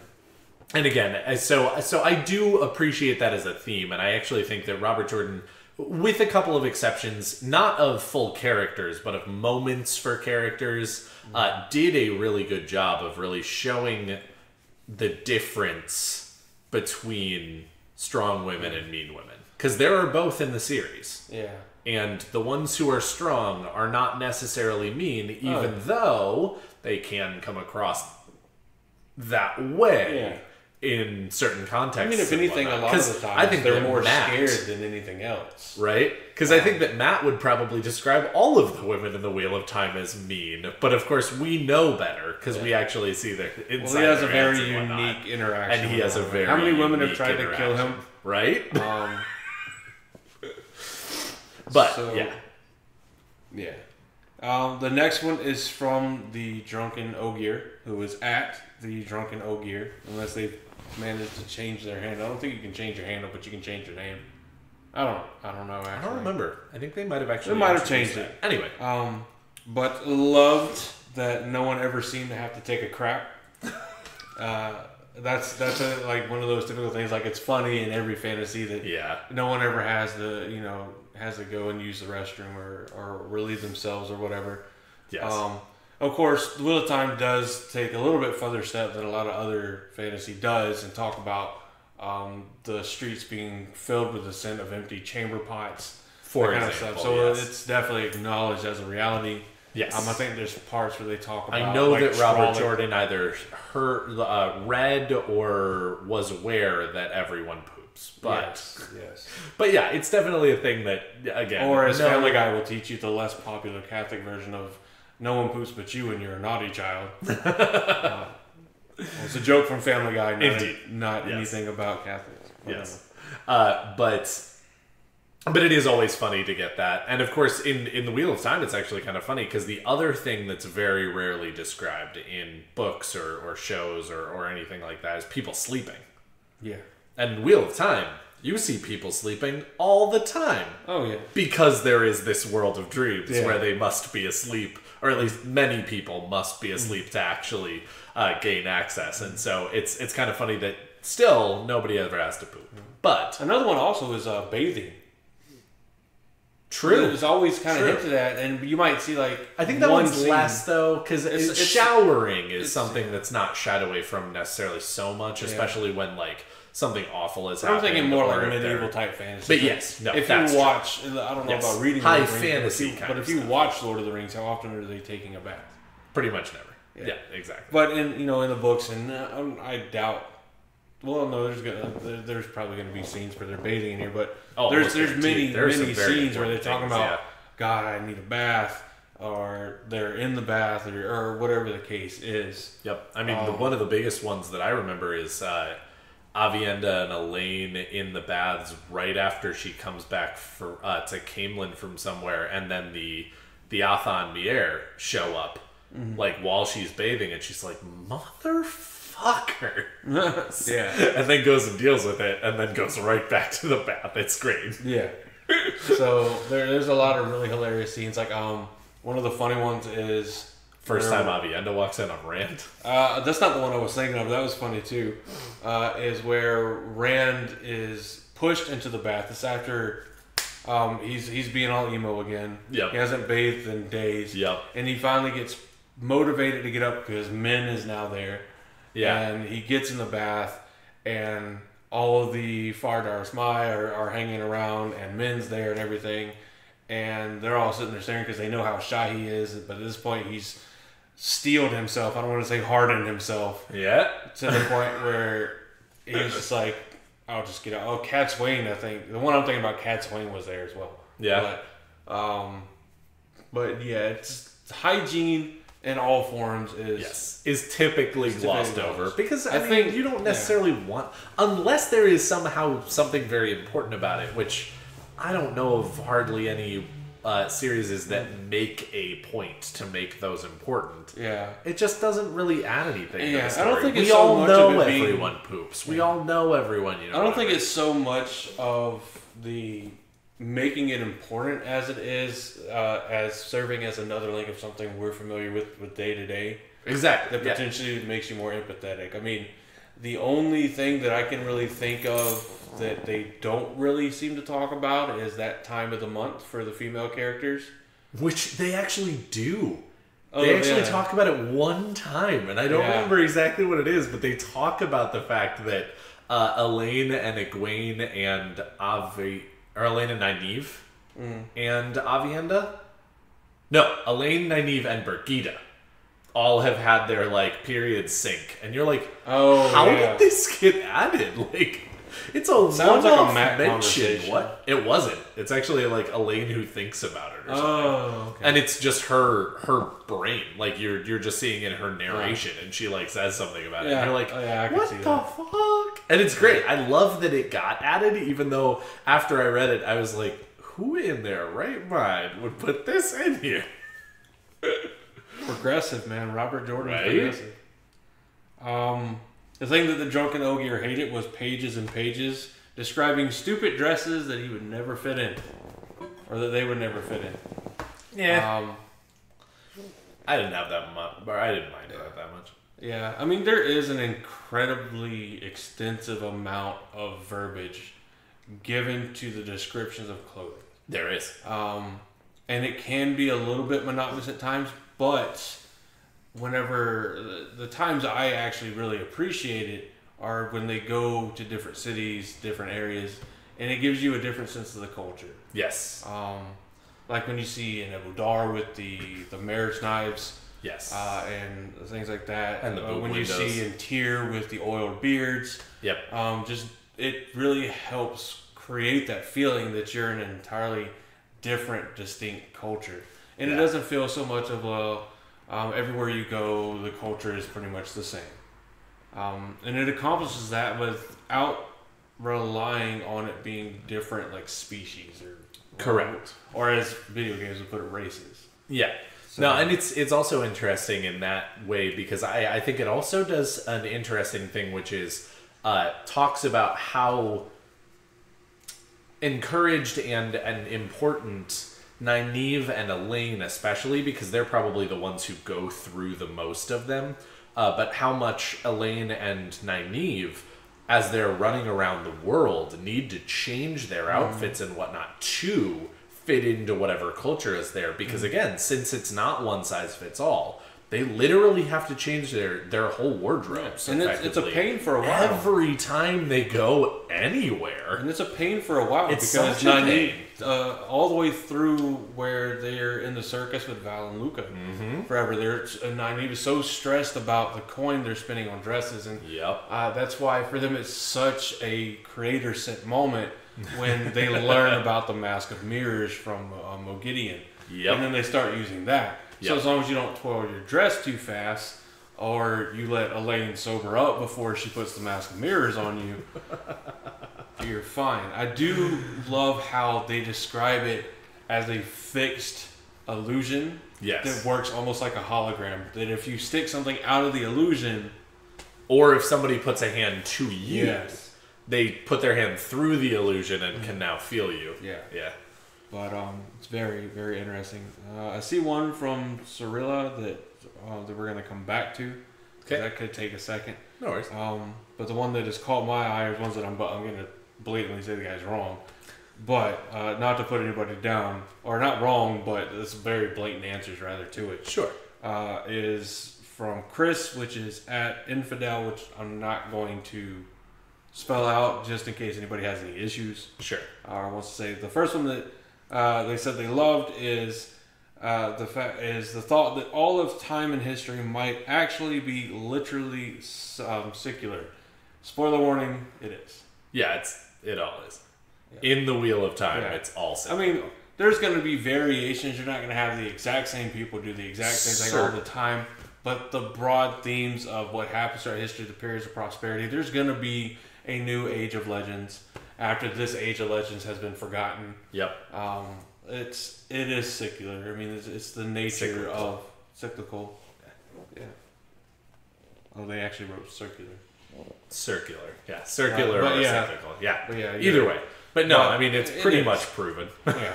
It is. I mean, one of the best examples are the heroes of the Horn. Right. That reside in Teleron Riad that get spun out when they're needed again, unless a Forsaken pulls a dick move and yanks you out. And then you're fine until you start losing all your memories. Yeah.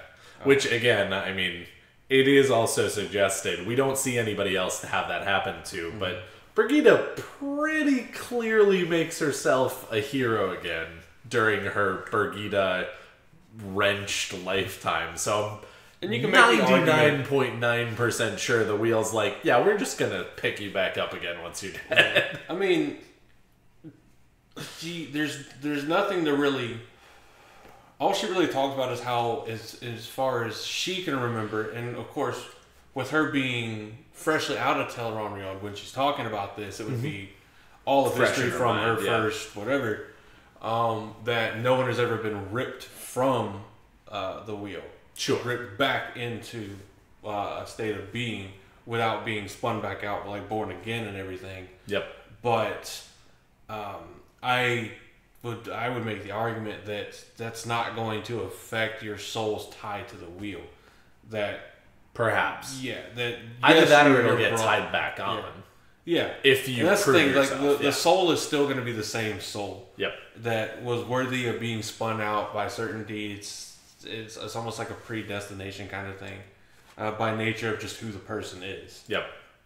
It's also funny because we have actually seen other people sort of wrenched from the pattern. It's always Shadow. It's always the Forsaken, though. Yeah.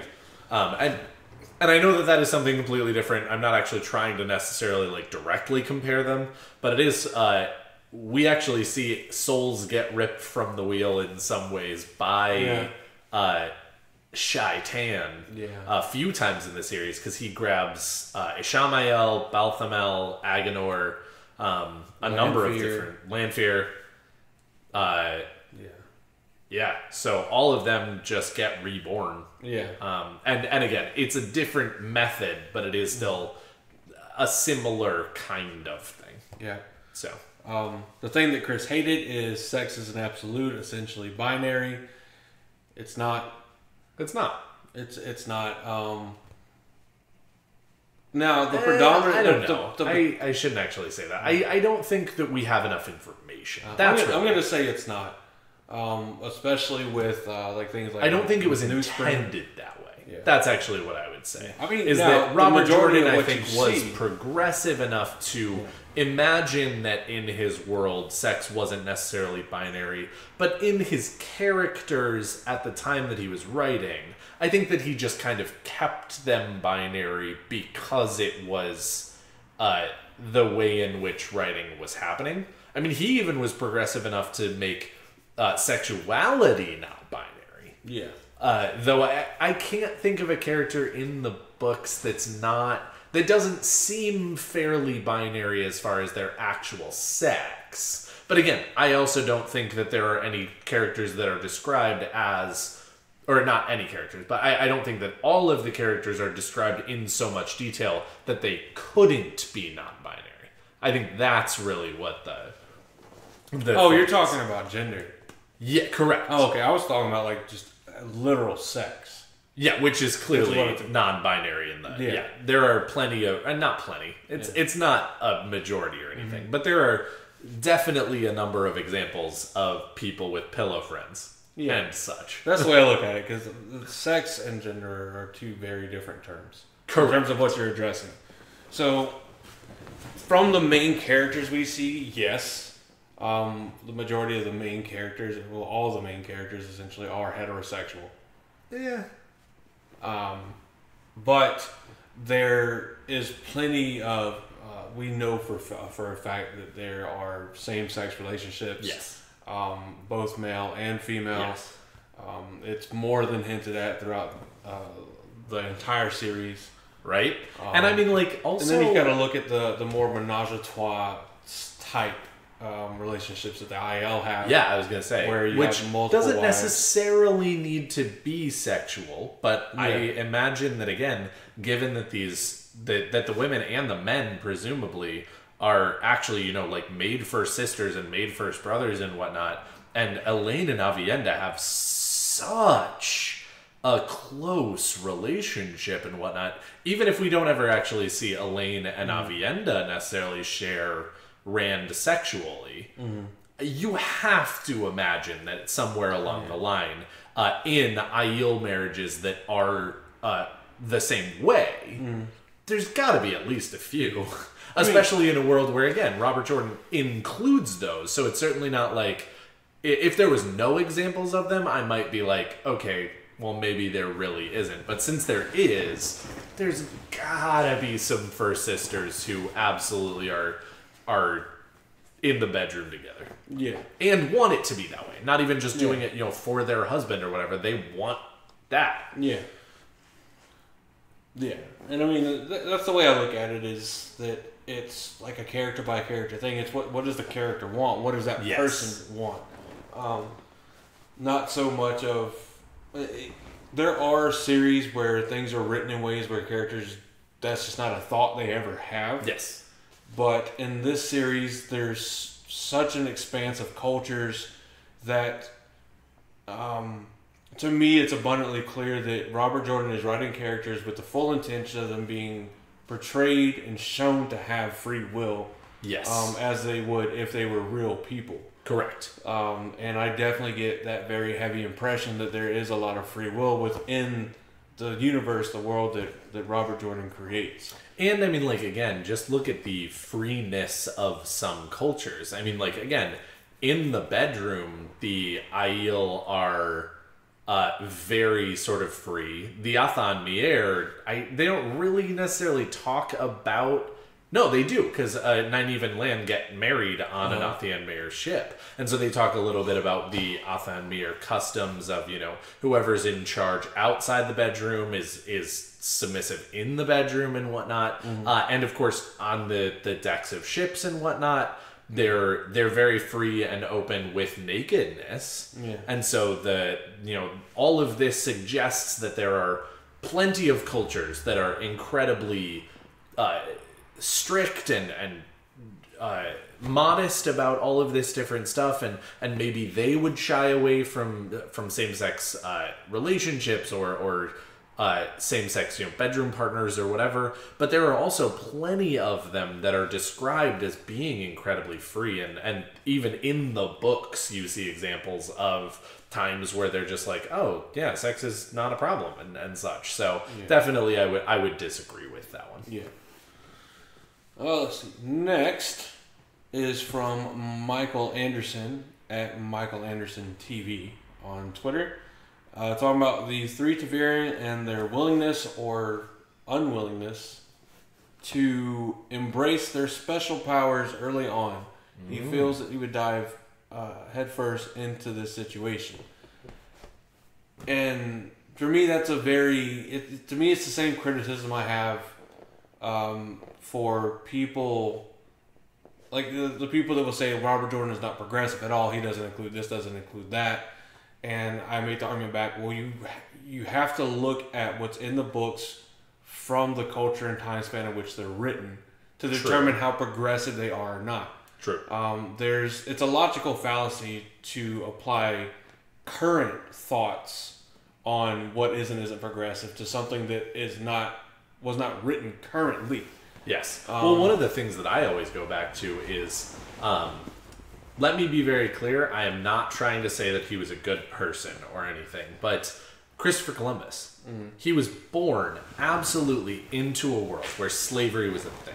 He was absolutely taught from an early age that this is a world where slavery is a thing. And so when he comes over to the new world that he's discovered and finds a bunch of people who can be used as slave labor, his entire life has been set up in that way. Now, again, I am not saying that slavery is okay just because everybody else is doing it. I do not believe that for even a heartbeat. But again, being the one guy who doesn't live that way, or being a small group of people who doesn't live that way, is harder.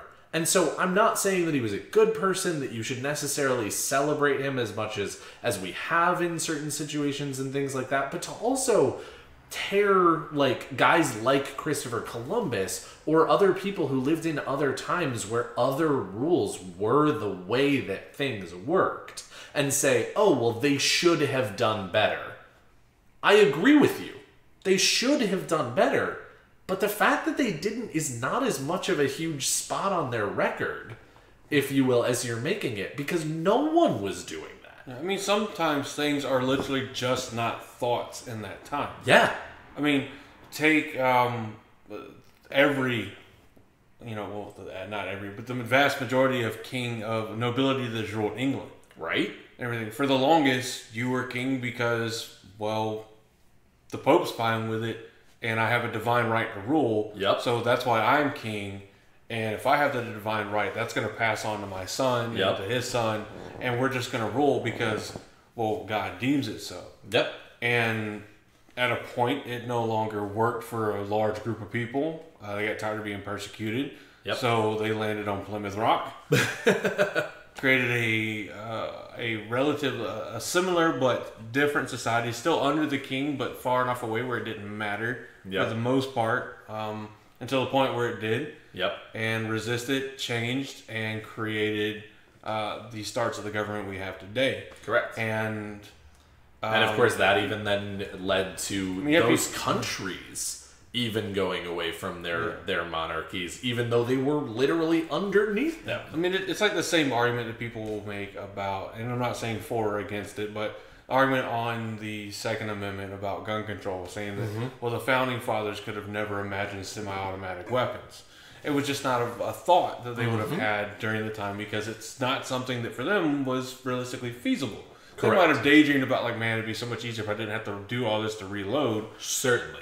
But if they had the thought of how to do it, it probably would have come about a lot sooner than it did. That being said, translating into the Wheel of Time books, you have to look at the area in the world that they grew up in. Yeah, the stories and the context that they grew up with. of the setting itself. Yes. Not only just the world that it was written in, but also the context of what the character's culture is as well. Yeah, I mean, both together make the story. Yeah, I mean, Amon's Field and the entire Two Rivers is still an area where you don't go around advertising that you're an Aes Sedai. Yeah. Because they're not trusted. Yep. They're very much not trusted. And I mean, that's not the only place in the world. There are cities that don't trust them. I mean, true. You know, which it's a byproduct of the culture that they have. So, and even when female Aes Sedai, it's not even just like, oh, you're a male channeler, kill you on sight. Yeah. Like even the female Aes Sedai, which are presumably under these oaths and are trusted everywhere and whatnot, are still like the second that they find out that there's an Aes Sedai, like half the population is like, oh my god, bow down, and the other half of the population is like, kill her. Yeah. But I mean, so imagine this, that you've grown up your entire life with fairy tales of Trollocs, which is, you know, scary enough as it is, and then to find out that's real. So what else about all these legends is real? So then you have this Aes Sedai coming in saying, well, you boys are special, you're this thing, and an Aes Sedai that you know uses magic is telling you that you have this special ability, and of course you're going to immediately assume, just like Perrin does when he's first coming, being exposed to being a wolf brother, is this like, connected to the one power? Oh god, it must be. What else would explain this? That means I'm one of the horrible people that are, yeah. So I can understand the hesitation. I mean, like put yourself in like the Salem witch trials. Ugh. And somebody, you know, and there's a weird circumstance where you point at an object and then it falls over, and it's just a happenstance. But the scare is that there are witches abound, and so you're like, did that really happen? Because I'm a witch now. I'm terrified of myself. So, given the cultural background and the way society is at the time in the books, it's 100% understandable. Now you take the same situation, but you put it like for 3 young boys that have grown up in Tar Valon, and they're gonna have very different reactions. Correct. They're gonna have all these outsides like, no, there's nothing. This isn't connected to the one power. We don't know why it happens or what it's connected. It's just a thing that happens. Yes. And they're gonna be like, oh, okay, cool. And you're gonna have people that do like Matt does for a very large portion of the series, where he uses his luck and his Teviran nature very much to his advantage. Which or just stumbles into it all the time. Yeah, which ultimately they all do. You know, there's many times where Rand is, you know, he's like, when he makes the bargain with the Athena Mier, he's like, you know, fuck it, let's go do it. They're agreeing to the bargain without getting anything in return, until they catch themselves and say, we have to have something, and then Rand's pretty much like, are you going back on your bargain? And they're like, fuck. Well, in that case, it's even worse, because he's like, hey, I'm Teviran, let me go do this. And then they start agreeing to everything he's got, and then he's like, oh fuck, this cabin is too small, it's the box, and then leaves. Yeah. And as soon as he leaves, they're all like, oh god, Teviran's gone, now we can actually negotiate. I'm a Teviran, you're gonna let me do what I want? Yeah, you fool. You fell victim to the classic blunder. The first has never started a land war in Asia, but the second, and only slightly less well known, is this. Never go in against the Teviran when negotiations are on the line. So, I think the easiest way to understand it is put yourself in Rand's shoes at the end of the Eye of the World, at the beginning of the Great Hunt, where he learns he actually can do this horrible thing as far as society is concerned. And not only is he able to do this horrible thing, but he's the guy that prophecy says will either save or destroy the world. It's not a, hey, you're going to save the world, you know, feel good about it. It's, you're either going to destroy or save the world, but either way, you're going to die like twice. Yeah, and of course, we're all not even really sure how that's even going to work, so maybe you'll destroy the world by saving it, or save it by destroying the world? We don't have any idea. And before you even knew what you were, the enemy was already trying to kill you. Yes. And now they know that you know what you are. So now they're going to try even harder to kill you. Yep. Well, and you just better hope that the voice in your head is going to teach you enough about your past life to where you just might squeak by surviving. Yeah. Well, and the other thing about this that I think is sometimes overlooked, rarely does a hero actually just grab onto that thing immediately. I mean, there are 2 aspects of this that are really important. Number one, the characters in the Wheel of Time, especially, and a lot of the characters in fantasy series and popular things are young people. Partially because, again, it's nice to be able to tell a story for a long time. It makes sense that a lot of characters are young because they have their whole lives ahead of them. And so when they have this, like, prophecy and blah, blah, blah, they have plenty of time to take care of it. They still have the energy and the vigor and whatnot. But at the same time, look at our society. Right now, we're living in a time where high schoolers especially don't want to be different. They don't want to be different at all. Normal is the best thing that you can be. Be as head down, don't make waves, be normal, don't stand out because people will stand on you if you stand out kind of thing. And so to find out all three of these, men who are 20 years old or so when the story starts and have probably spent their entire lives, again, thinking that they're going to be a blacksmith and 2 sheep herders, be as ununique as possible so that people don't think you're weird and ostracize you and whatnot, find out that they're the weirdest people in the world. Yeah, that's gonna be rough. And then on top of that, how many stories are there of the people who find out that they have a gift and immediately grab hold of it? They're usually the bad guys. They're usually the ones who have no restraint. They're the ones who have no hesitation. They kill immediately. They use their powers immediately. They do whatever because that's what they're looking for. They are greedy. They are power hungry. They are whatever. Almost always the characters who are the good characters, the ones who actually use the powers well in the end, are the ones who are actually not really sure that they even want it in the first place and take the longest to figure it out and follow the rules and do all of this stuff. So the fact that they actually do that bodes well for them in the series, not badly. Oh, yeah.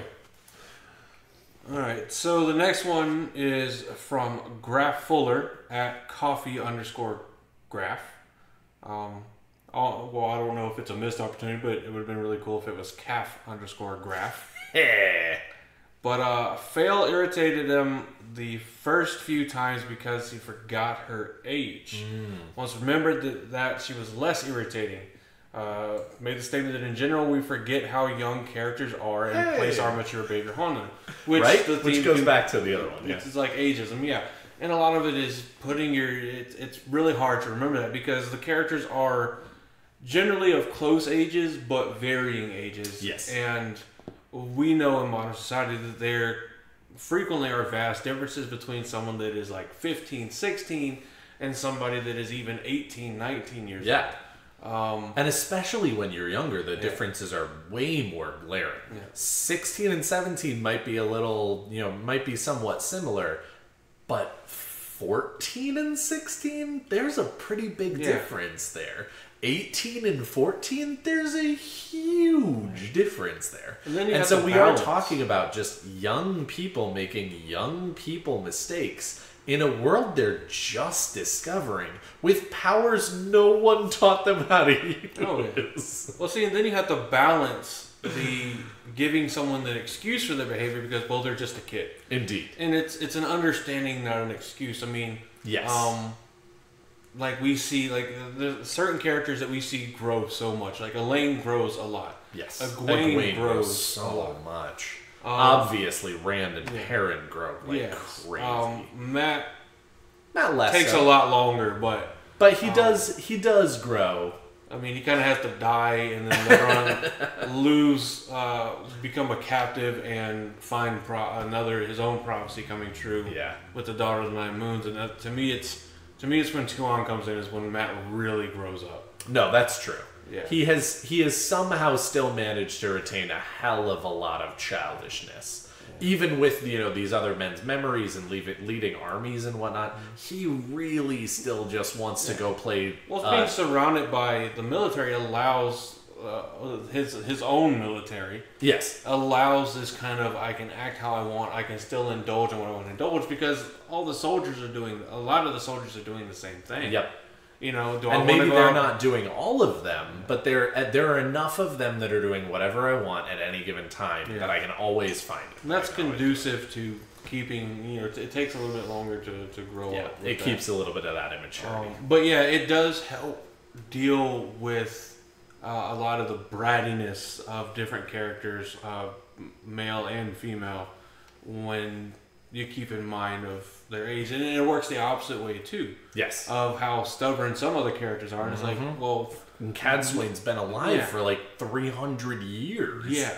And she's coming into, you know, a world that's a little different, but mostly the same as what she left. And she's very set in her ways. I mean, all of the Aes Sedai is. And when you look at the fact that most of them have, like, attained or have been in a shawl for at least 20 years, which means they're at least 60 to 70 years old, minimum. And most of them are well beyond that. Yeah. The fact that the Aes Sedai are so stubborn is so frustrating through so much of the story, and yet so understandable through so much of the story. Yeah. So it does help understand some stuff. And, I mean, to be fair, this is sort of another thing, not necessarily about ageism, period, but just age in general.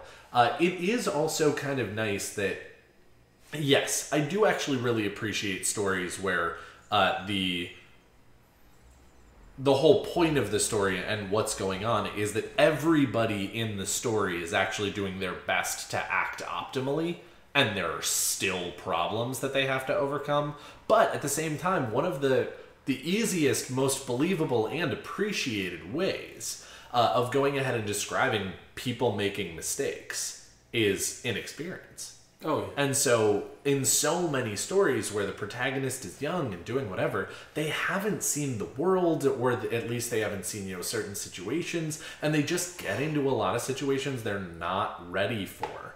And then they make mistakes, and that makes the conflict of the story and things that they have to overcome and blah, blah, blah. Mm-hmm. And so, having young protagonists especially is a super good way to go ahead and make problems believable. Yeah. Second to last one, because I know we're going very long on this one. Yeah. This is from Cyrilia at Cyrilia_wise one. We've already done one of the love that she had about when we did the episode on Egwene not being a victim of her captivity. But her answer to what they hated from the Wheel of Time was the Sean chant. Their culture made her shudder. And this is definitely very understandable because, and I fully, wholeheartedly believe that Robert Jordan wrote the Sean chant that way intentionally. Oh, yeah. Because from the very first book, the Aes Sedai, whether they're trusted by people or not, are this incredibly important entity. Even whenever you've only met like one, and I think by the end of the book you've met like what, 3? Because you've met Moraine, you've met Elida. Yes. Morgaze is like an honorary Aes Sedai. Yeah. And I would think that you've met one more, maybe not. Might only be those. No, that's actually it. Because again, so 2.5 Aes Sedai, not to be confused with basically 2.5 men. But I think that, especially given a modern sentiment, if you read any series, it involves a culture that just by virtue of something people can do or who they are, throw somebody and enforce servitude into slavery. Yeah. And especially uses the means that they do. Yep. That it's to degrade a person to the status of pet and that not be your kink or your fetish. I mean, it's supposed the Sean chant are supposed to make you uncomfortable. Yes. That's why you're supposed to. You are supposed to have a visceral response to them. And you're supposed to hate them for the majority of the series. In fact, even through the whole thing, even after the Dragon's Peace, I don't like the Sean chant. You're never supposed to be okay with the Sean chant. And you do understand that they are necessary. Yeah. You do. Or at least that you understand that fighting them cannot be a focus. Yeah. And so you are sort of reluctantly accepting of what Rand needs to do and whatnot. But even, again, by the end, you are not supposed to like, or at least I didn't like the Shan-Chan. I never liked the Shan-Chan. I understood a lot of how they do things. Certainly. Because you got to think of the origin of the Shan-Chan. Yeah. That these are the closest to direct descendants we have from Ultra Hawkwind. Yep.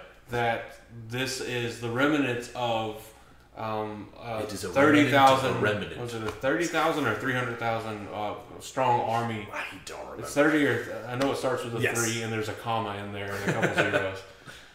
And one of his sons that he sends to the Shan-Chan continent. And then he actually sends another one afterwards. The other one goes to Sara.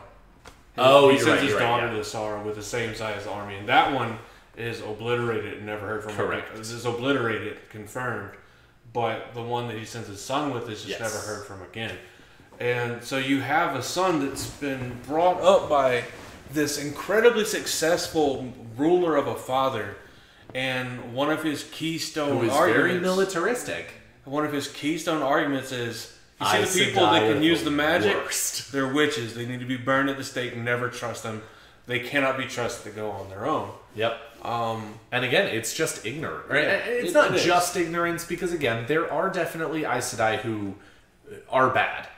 Yeah. But at the same time, the vast majority of it is ignorance, because again, they come over the narrow sea. I mean, over the Arith Ocean, and they really discover. I mean, Aegyanan is one of the best examples. Aegyanan and Tuon are like two of the best examples of people who really have their knowledge of Marath Damane shattered. By actually meeting them and really realizing what female channelers could be if they were allowed to flourish and be their own people, rather than being made Damane as soon as they were discovered. And even by the end of the series, where Tuon is sitting on the Crystal Throne with the knowledge that she could have been a Sul'dam. And then the culture shock of, well, Sul'dam can be Sul'dam because they can be trained to be demonic, and they are essentially Martha demonic. Yeah, that they have the spark. They can't be trained. They may not necessarily be as strong, but that they essentially they can touch the power, and that is inherently evil. Well, I mean, to take it from the eyes of the Aes Sedai, they're no different. Yes, exactly. They're essentially the same thing. They're just people that can be taught, versus the Damane that have been like just the Wilders. Wilders that have already shown. Well, the Wilders are actually. Well, I guess you can be a Wilder either way. Yeah. Well, what I'm getting at is the Damane are the ones that have shown that they can channel, and then they are collared. Yeah. Just like the Wilders Wilders are the only ones that show they can channel before they go to get training. And it's ultimately they do talk about Wilders being both. That Nynaeve, for example, is one who... Nynaeve and Egwene, for example, are two who would just channel, period, and Nynaeve goes they would channel regardless, but Nynaeve is the only Wilder because she has been channeling without any training. That's what makes her a Wilder, that she is using it without training. Correct.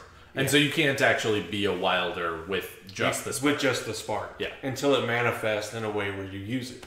Yes. At that point, if you're not being trained, not getting trained to the Aes Sedai, you're a Wilder. Yep. So that's what I was getting at. The Wilder to pre-leashing, or the Martha Domain connection, that it's the Wilders that would fit that over there and be there. Except that, of course, on the other side of the ocean, there are no Wilders in some ways, because they literally just fucking go through every village every year and test everybody and are like, hey, you can channel. You are a color. Yeah. But yeah, I don't think that you're supposed to like them. And in fact, I want to be very clear that I don't necessarily think that Robert Jordan was doing this as some kind of villainization.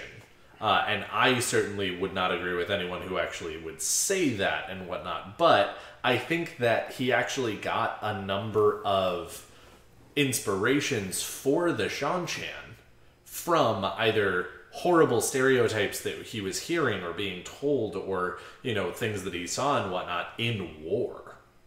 And so again, I think that they are supposed to be sort of atrocious because war is atrocious. Yeah. And so really you're not supposed to like the Shanchen. Yeah.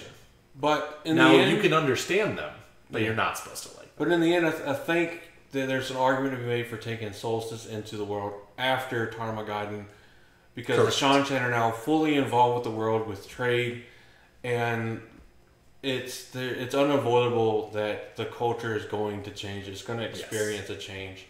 That there's going to be, just like where the IL had the moment where they were like, what do you mean we're descended from people that follow the way of the leaf? We're not that weak.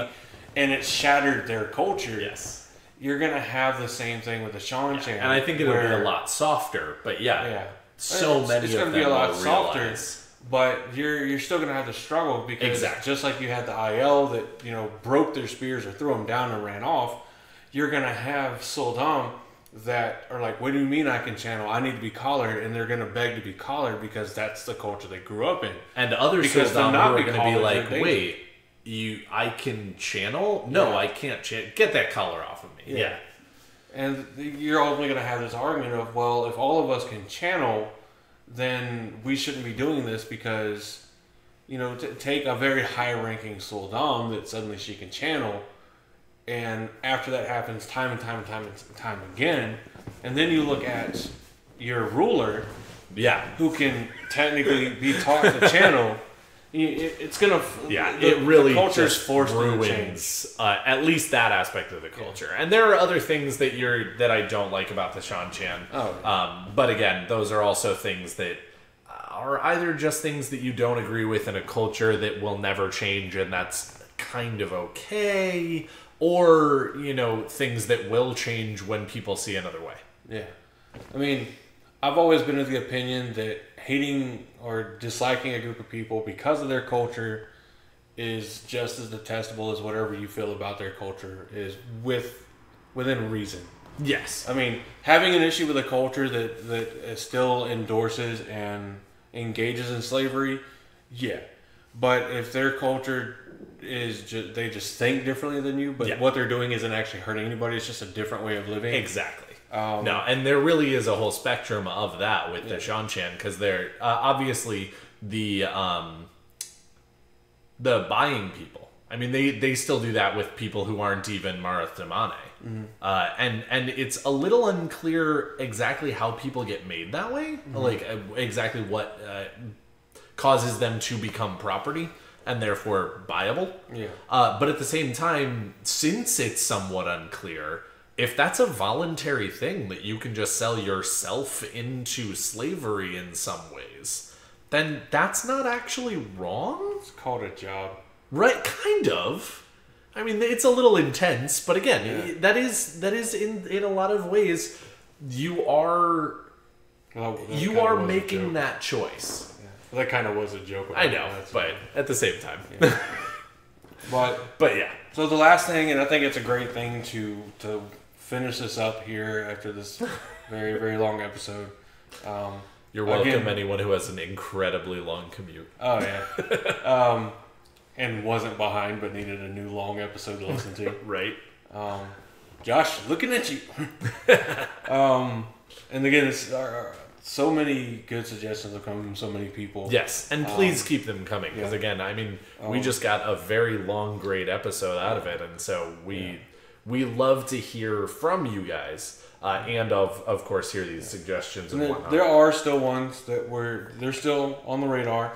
Yes. Arcanus, you've got quite a few from the Discord that are on the radar regarding like the TV series. We already talked about Life at the Black Tower. We're going to wait for Josh for that. Yep. Smack 5075 from the Discord. Your suggestion on a character dive into Tam Althor. Oh, that's definitely on the docket. Yeah, that's on the docket.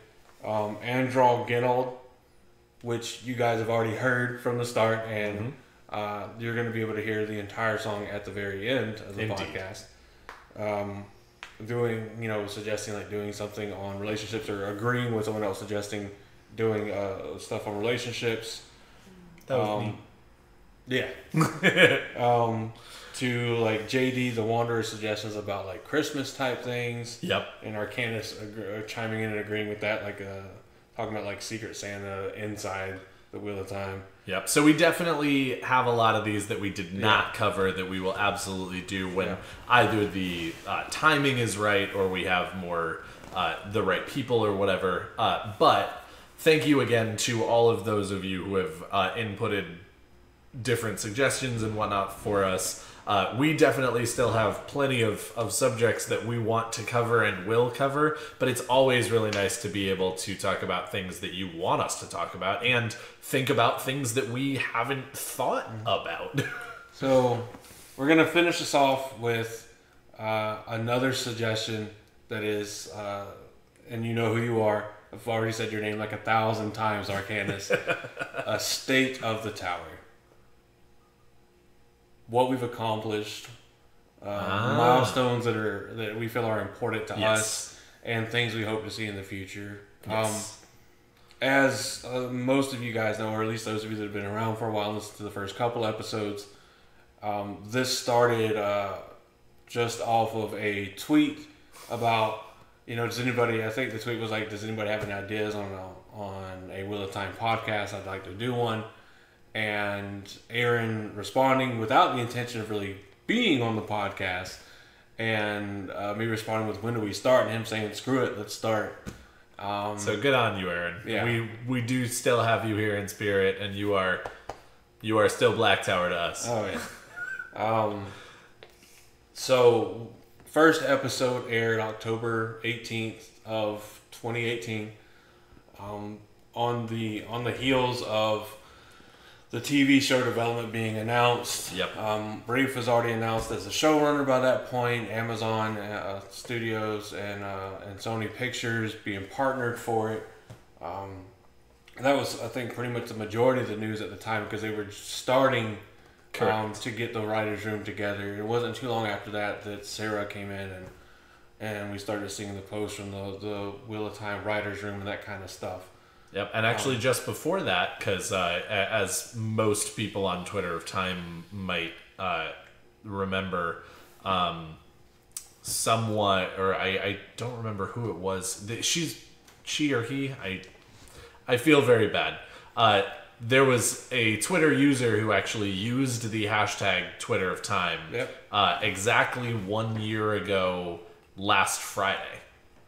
And so there was a big dance party for the 1 year birthday and whatnot for Twitter of Time. So it's kind of fun that ours is so close to that. Yeah. Did you see that the Wheel of Time on Prime Twitter account actually put out a happy birthday to the Twitter of Time and said, what better way to celebrate than with a Watt dance party? Yes. Which Sarah definitely holds the trademark on that. Indeed. And it's always so much fun to read through. I generally don't wind up posting on it. The Black Tower and myself don't really post too much but it rabbit holes and tangents off into other things regularly, and you will definitely see plenty of Black Tower podcast comments on things and whatnot that come about because of GIFs that people have posted for the Watt dance party. Yeah. So we started in October of 2018, and within 2 months we did our first collaboration episode with the White Tower Podcast Girls for Christmas. And since then, we did an episode with some of the guys from Legendarium Podcast. We've had Daniel Green on. We've had Nate Bliss on. We had Caleb Reading and Michael Kramer. The amazing spoiler-free episode that just talks about their experience doing audiobooks and the other accolades they have, because they do a lot more than just read to us. Oh, absolutely. They're very, and in fact, they're very big into charity and theater. Yes, and just to let anybody know who didn't actually see their tweet, they just brought out an official website. Yes. I don't know whether it was a new improved or whether it's the first one they've ever had, but they did make an announcement on Twitter that they actually have their own website now, and in fact, they threw a song out, and it's just like the music notes in the tweet, but I was incapable of reading it without singing it. It was great. We've had one or two fans. They were just fans that came on. Yep. And we do plan to do more of that in the future. So if you have not been on yet and you have asked to do so, please know that we are working to try and figure out the best times to go ahead and make that happen. You have not been forgotten. It is more that that we just have not necessarily had anything specific to go ahead and do that for, but we will. Yes. Geez, there's so much that has happened.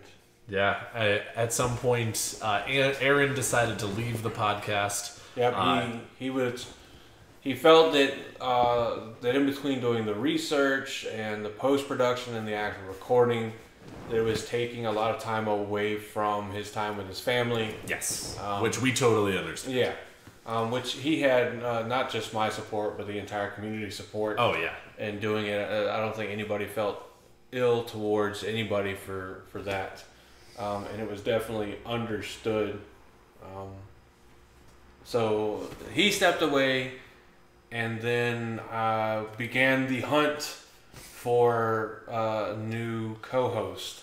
Which was actually interesting, because at that time, I did actually message Andrew about possibly doing an episode, and I was actually supposed to be on the one as a deep dive into the Sean-chan. Might have been. Yeah, I think it was the it's in the episode listing Sean-chan still, I'm sure, but. And then I ended up not being able to get away from work that particular day, and it was supposed to be Thorne and I. Yeah. As the two sort of guests and auditions, if you will, that day, and it ended up not working out. But then Thorne very short after that, yes, is whenever I needed to take a step away to deal with my issues and kind of recoup and get my life a little bit straighter. Recharge the batteries. Yeah.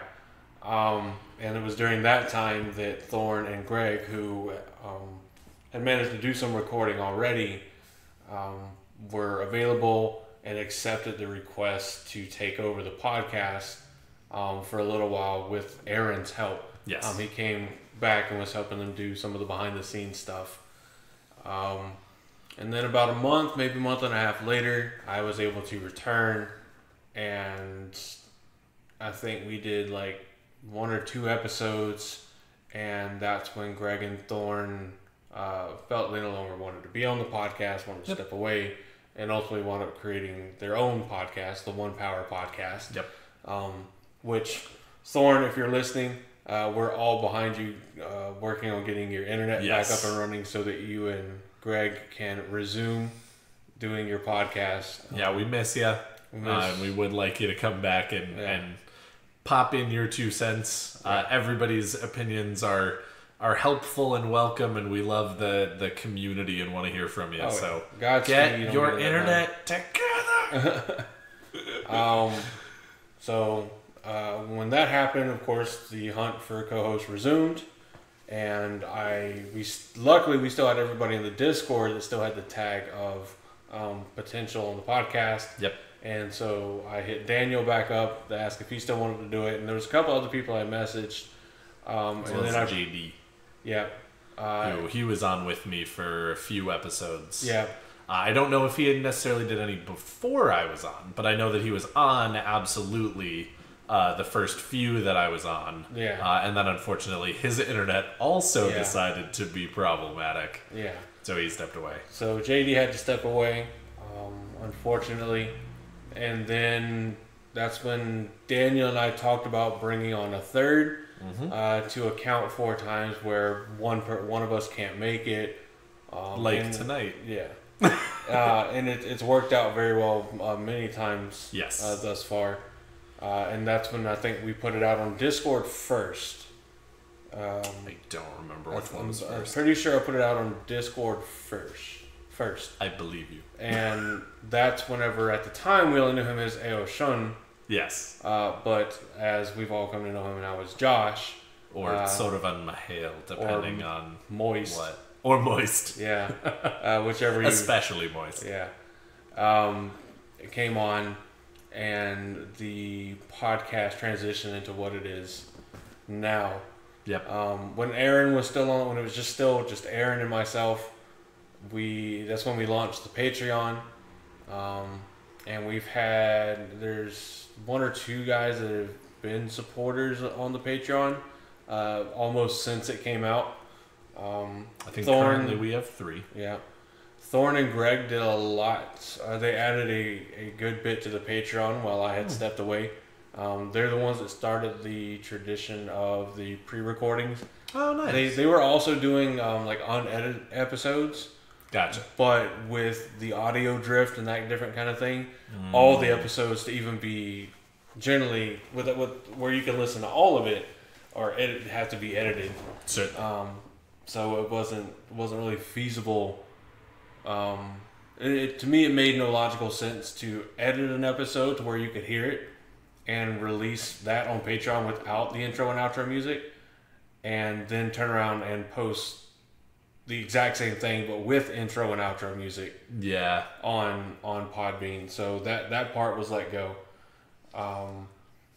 And ultimately now the podcast has afforded me an excuse to come to California. Right.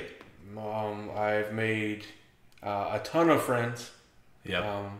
I'll say I've made a ton of friends. I know a lot of people. And you've made at least a few friends. I've made at least a few friends. The treasure was the friends we made along the way. I've got two co-hosts that I can tolerate most of the time. I've made lies. I still consider Aaron a very good friend. Okay. Thorne and Greg as friends. JD as well. And anybody that's been on the podcast and the people that are in the Discord community and interact with us. I mean, you guys are all friends, even if we don't talk a lot or whatever, because you sit here and listen to us talk all the time. So it might be a very one-sided conversation, but and I definitely it's helped a lot out with my mental issues and that kind of stuff. I mean, I did a whole episode on it, so it's not like anybody has to beat around the bush. That it's something that I get to look forward to every week. Sitting down with Daniel and or Josh. Same. Whenever I'm not the one that has to step away or can't make it that night or whatever the case is, and sit down and talk about this absolutely lovely series that is still bringing people together. Yes. It's still very common to see people talking about, just got into the Wheel of Time. Is there any good podcast you would recommend? Yes, and so much thank you to anyone and everyone who has shouted us out on those posts. You are the bread and butter of us and what we do, and all of the other podcasts that are mentioned as well, not just us. You catch those posts so much quicker than I do often. And so we really, really appreciate anyone who has ever shouted us out, as well as, the other podcasts that are around and such. Yeah. And then we've had the request from the Will Weaves podcast with Brett and Danny, asking for one of us to be a guest on theirs, on their podcast. And I had the absolute honor to be the one to do that. It was absolutely fantastic. I loved every minute of it. We will definitely let you know when that one drops. It might have already dropped. Oh, yeah? I can't remember the drop date they told me right now. Guys, you can look it up. As we're recording, it is now 3:30 a.m. Pacific Standard Time.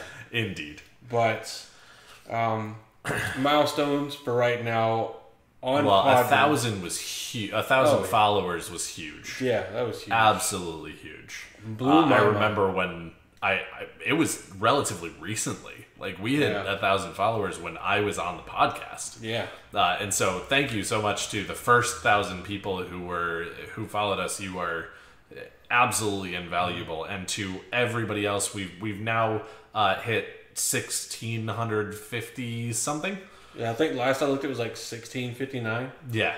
And so again, you are also a huge part of all of that. All 600 people who have come after.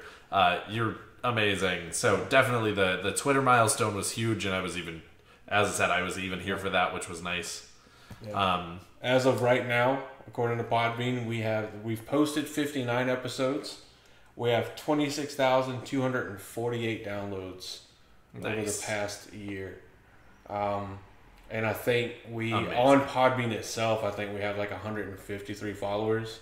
Yeah. Which I've looked at I've mentioned this before, I've looked at a couple other podcasts that they host on Podbean as well, or at least publish on Podbean as well. And our numbers on Podbean are blown their numbers on Podbean out of the water. Probably because we advertise for Podbean on every episode. Yeah.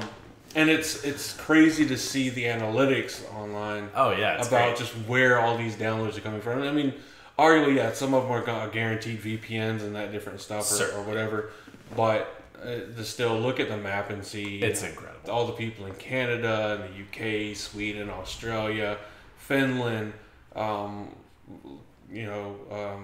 Russian collusion where they're downloading it. I mean, it's just all over the place. I think New Zealand's in the top 10.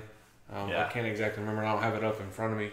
And we could not be happier with that. I mean, it's amazing just how many people throughout the entire world have downloaded what's going from two guys having no clue what we're doing, just Aaron figuring 90% of it out, and me doing what I can with the time I had, to now we slightly know what we're doing. We know it's a podcast. That's pretty much where we're at. We're all still learning from our own loose therins. Oh yeah. But it's been an incredible year already. Could not agree more. It's gotten bigger than I ever expected. I never thought that the @Tower podcast handle would be something that is tagged in so much in the Wheel of Time community. Yes. I'm also incredibly shocked that after a year, I've only seen one negative comment, and they pansied out with the reply and deleted the reply to my question. So Towers. If anyone wants to see it, oh my gosh, it's hilarious. I mean, go to our Podbean and there's one comment that is just. I think it's like episode 43 or something. Weird. Like that. Yeah. Stuff. But at the end, we're called woke fuckboys, and I'm like, yeah. What are you talking about? And then they responded, and I can read like the first 8 words, and then it just trails off, and then the comment's not to be found anywhere. Exactly. But it's that blows my mind. Yeah. I mean, because we make a lot of jokes that I fully have expected somebody to say something about or whatever, and I've seen far more of. I've gotten weird looks in the office because you said bukkake of a winter, and I just died laughing. Which is great. We love comments like that so much. Which is what we want to. If nothing else, if you listen and you laugh and you enjoy it and it helps pass part of the day, then we have done our job. Yeah. Then at a very minimum, it's just an added bonus that it's on such an amazing series. Yeah. But I never expected it to be anywhere near what it is now. Looking forward to the future. We've told you guys several times now. It's delayed because Josh is running around the globe with his family with his family. But there is an overhaul to the Patreon coming. We talked a little bit about some of the ideas actually today when we were all hanging out after, on our way to get some pasta after doing the escape room and the challenge and the Taste the Taint challenge, which that's going to be hilarious if people start doing it. I look forward to it. You don't have to use the same hot sauce or anything. But certainly, yeah. As stated, it is. I think we talk about it on the video. It's whatever you want, as long as it's intense. Intensity sour, is or the important gross thing. Yeah. But. It's insane to watch, to have created the Discord with Aaron and to see it go from like 5 people to now over 100 people in the Discord that post everything from memes to just regular jokes to Wheel of Time stuff to fan theories to theories and there about really it, is questions. kind of like a channel for everything in the Discord. Yeah. Not to like, hit it too hard or anything, but like really, if you're worried that it's too much of one thing, you're just wrong. Yeah. It's all the things. And we haven't had a single issue. That's the thing that's blown my mind the most. We haven't had issues to with block anybody or to reprimand anybody or do nothing like that. Everybody in this, not every single person I've ever met on every medium of this community is amazing, but honestly, the vast majority of them that I have met on almost every medium is a way above and beyond great people. Yeah. So I know there's podcasts out there that they get a lot of quote unquote toxic comments. Yeah. And it's I feel that we're very fortunate to have really not get any because that one doesn't really even count. Yeah, right. I mean, you couldn't even respond. So you're I don't really. I mean, not that I really cared what you said in the first place, but that's the way. We've always kept it pretty honest and real about everything. Yeah. In the future, I think what we're looking forward to is really just quality content for the next year. Yep. And by quality, I mean us quality. Yeah. Good enough for government. We really want to go ahead and just touch as many people with our taint as possible. Exactly. So as many followers or as Discord members and whatnot. If you want to be a soldier, a dedicated, or an Ashaman, have we got the place for you? Oh yeah, and if you've ever had dreams, it's coming. Renovations are coming. Yes, and we're very just excited to give you guys a little bit of a taste. There will actually be different levels with actual very different rewards and tiers and things like that, and it'll actually definitely mean something to. Whether you're super nice and you give us $1 a month, whether you do a one-time donation of $1, whether you give us $400 a month, it's gonna be great. Whatever you guys are willing to do. Again, no obligation in any way, shape, or form ever in any way, but it does help us out a little bit. But again, at the end of the day. We've never had the goal. We've never had the goal of making this like a job or sustain. Would it be amazing? Oh yeah, damn straight. Oh yeah, it would. But that's never been the goal. That's never been the intent. That's never even been, other than jokingly considered as something that would be nice. But in fact, to be fair, we did all suggest today that we should just quit our jobs and move to Prague. Yeah. But we all know that. Yeah. I got bills to pay. I got mouths to feed. That ain't nothing in this world for free. Yeah. But it's been. I've already said it like 1,000 times. Yeah. It's been incredible. Just the people that we've talked to and everything. The opportunities that we've had, the opportunities that are coming in the future. No matter how much the Dark One might try to interfere, it's looking like nothing but up from here. Indeed. And I just wanted, before we go any further, I know that I've been kind of remiss to wait this long, but thank you so much, Andrew. I mean, again, I know that you didn't necessarily do this alone, but if you hadn't sent out a tweet and then had actually or hadn't acted on it, I wouldn't be here. Josh wouldn't be here. I wouldn't be having the most fun Wednesdays and Tuesdays, depending on when we record, that I've had in years. Just pick a day. Right? Yeah. So, super huge shout out to you. You're a great dude, and you came up with something that I get to take advantage of every week, and it is huge for me. So, hands down, the best tweet I have ever tweeted. The best tweet that was ever twit. I'm glad that you did the past tense, because I was going to use the wrong letters and it's just going to sound bad. But, and as cliche as it sounds, the ultimate achievement of the podcast is, or are, whatever grammar, you guys that are listening. Yes, indeed. And it's not just the followers on Twitter, the followers on Instagram, Yes.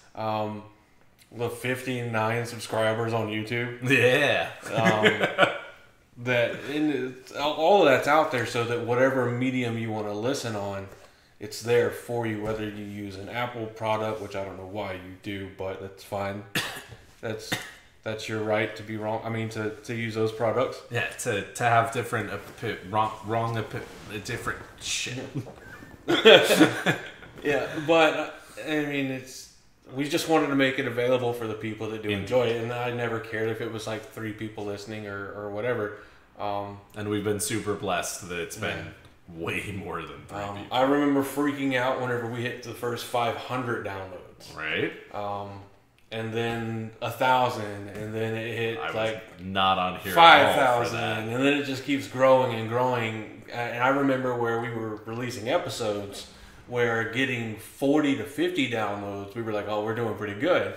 And now we're looking at like 300 plus. I don't recall the last time I saw an episode within, I'm going to say 2 days of it being released. Yeah. Where it didn't have 350 plus downloads or so. Yeah. And so again, I mean, I know that we're just. I know this sounds like a little bit of humble brag, but we are just basking in the blessings. That's really what's what's the crazy happening. part. That is only downloads. Yeah. That is not counting the people that just listen to it on YouTube, the people that just listen to it on Podbean. Yeah. That's people actually downloading the podcast episodes. So yeah, it's been absolutely incredible. I never figured that that a podcast period would be my excuse to come to the West Coast. it's a business trip. It is a business trip. That's what I've told everybody. That's what my leave statement says: personal business trip. Nice. And it's got parentheses: podcast. Nice. But it's been absolutely fantastic. I can't wait to see what the future has in store for us, what we're able to do with the future, Indeed. and just see it continue to grow. Yeah. And I consider myself extremely fortunate to have been able to be here from the start. And I consider myself incredibly fortunate to be here at all. So.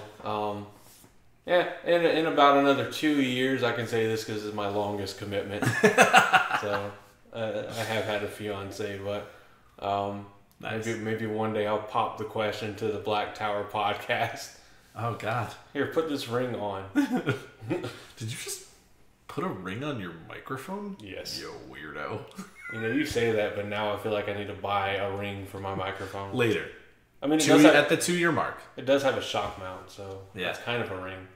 True. I'm just very supportive of my microphone. No, it's true. Yeah. But again, we're coming to close here. We cannot say thank you too many more ways. But again, as we always say, and that we truly believe, at the end of the day, we would totally talk to each other and probably be friends without this podcast. But it is a podcast, and we do it in the end for you guys. And you guys have been incredibly supportive, and you guys have been incredibly cool. And so thank you from the bottom of our hearts to all of you who listen, whether it be the one time you ever listened or you listen to every episode from now on or whatever. Thank you. And special thanks to Androl. Yes. For send him a message whenever we started talking about recording this, and it was just a spur of the moment thought of, well, this guy has made a Black Tower song.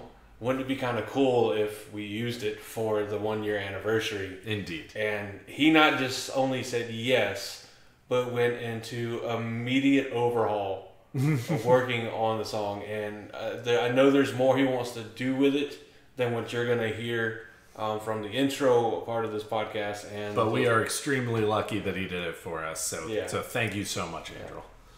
So we look forward to hearing the absolute final version when you release your own record. But this has been a very long recording session, but very enjoyable.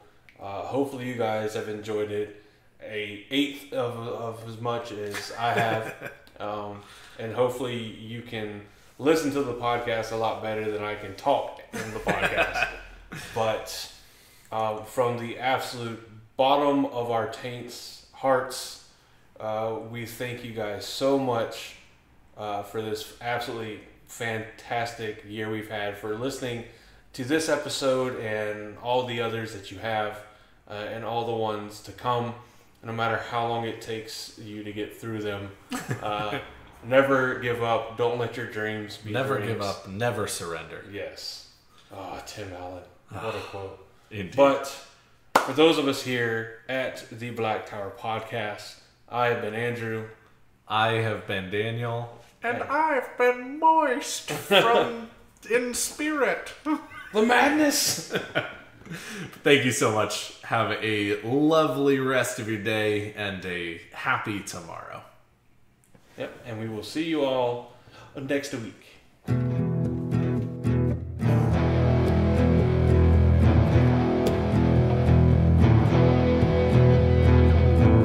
You've been waiting for this moment, for this feeling to grow.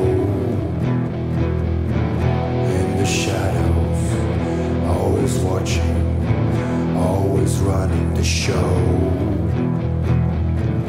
In the tower, you can bring your pain. In the tower, you can feel the strain. You've been having so much trouble just fitting in the tower.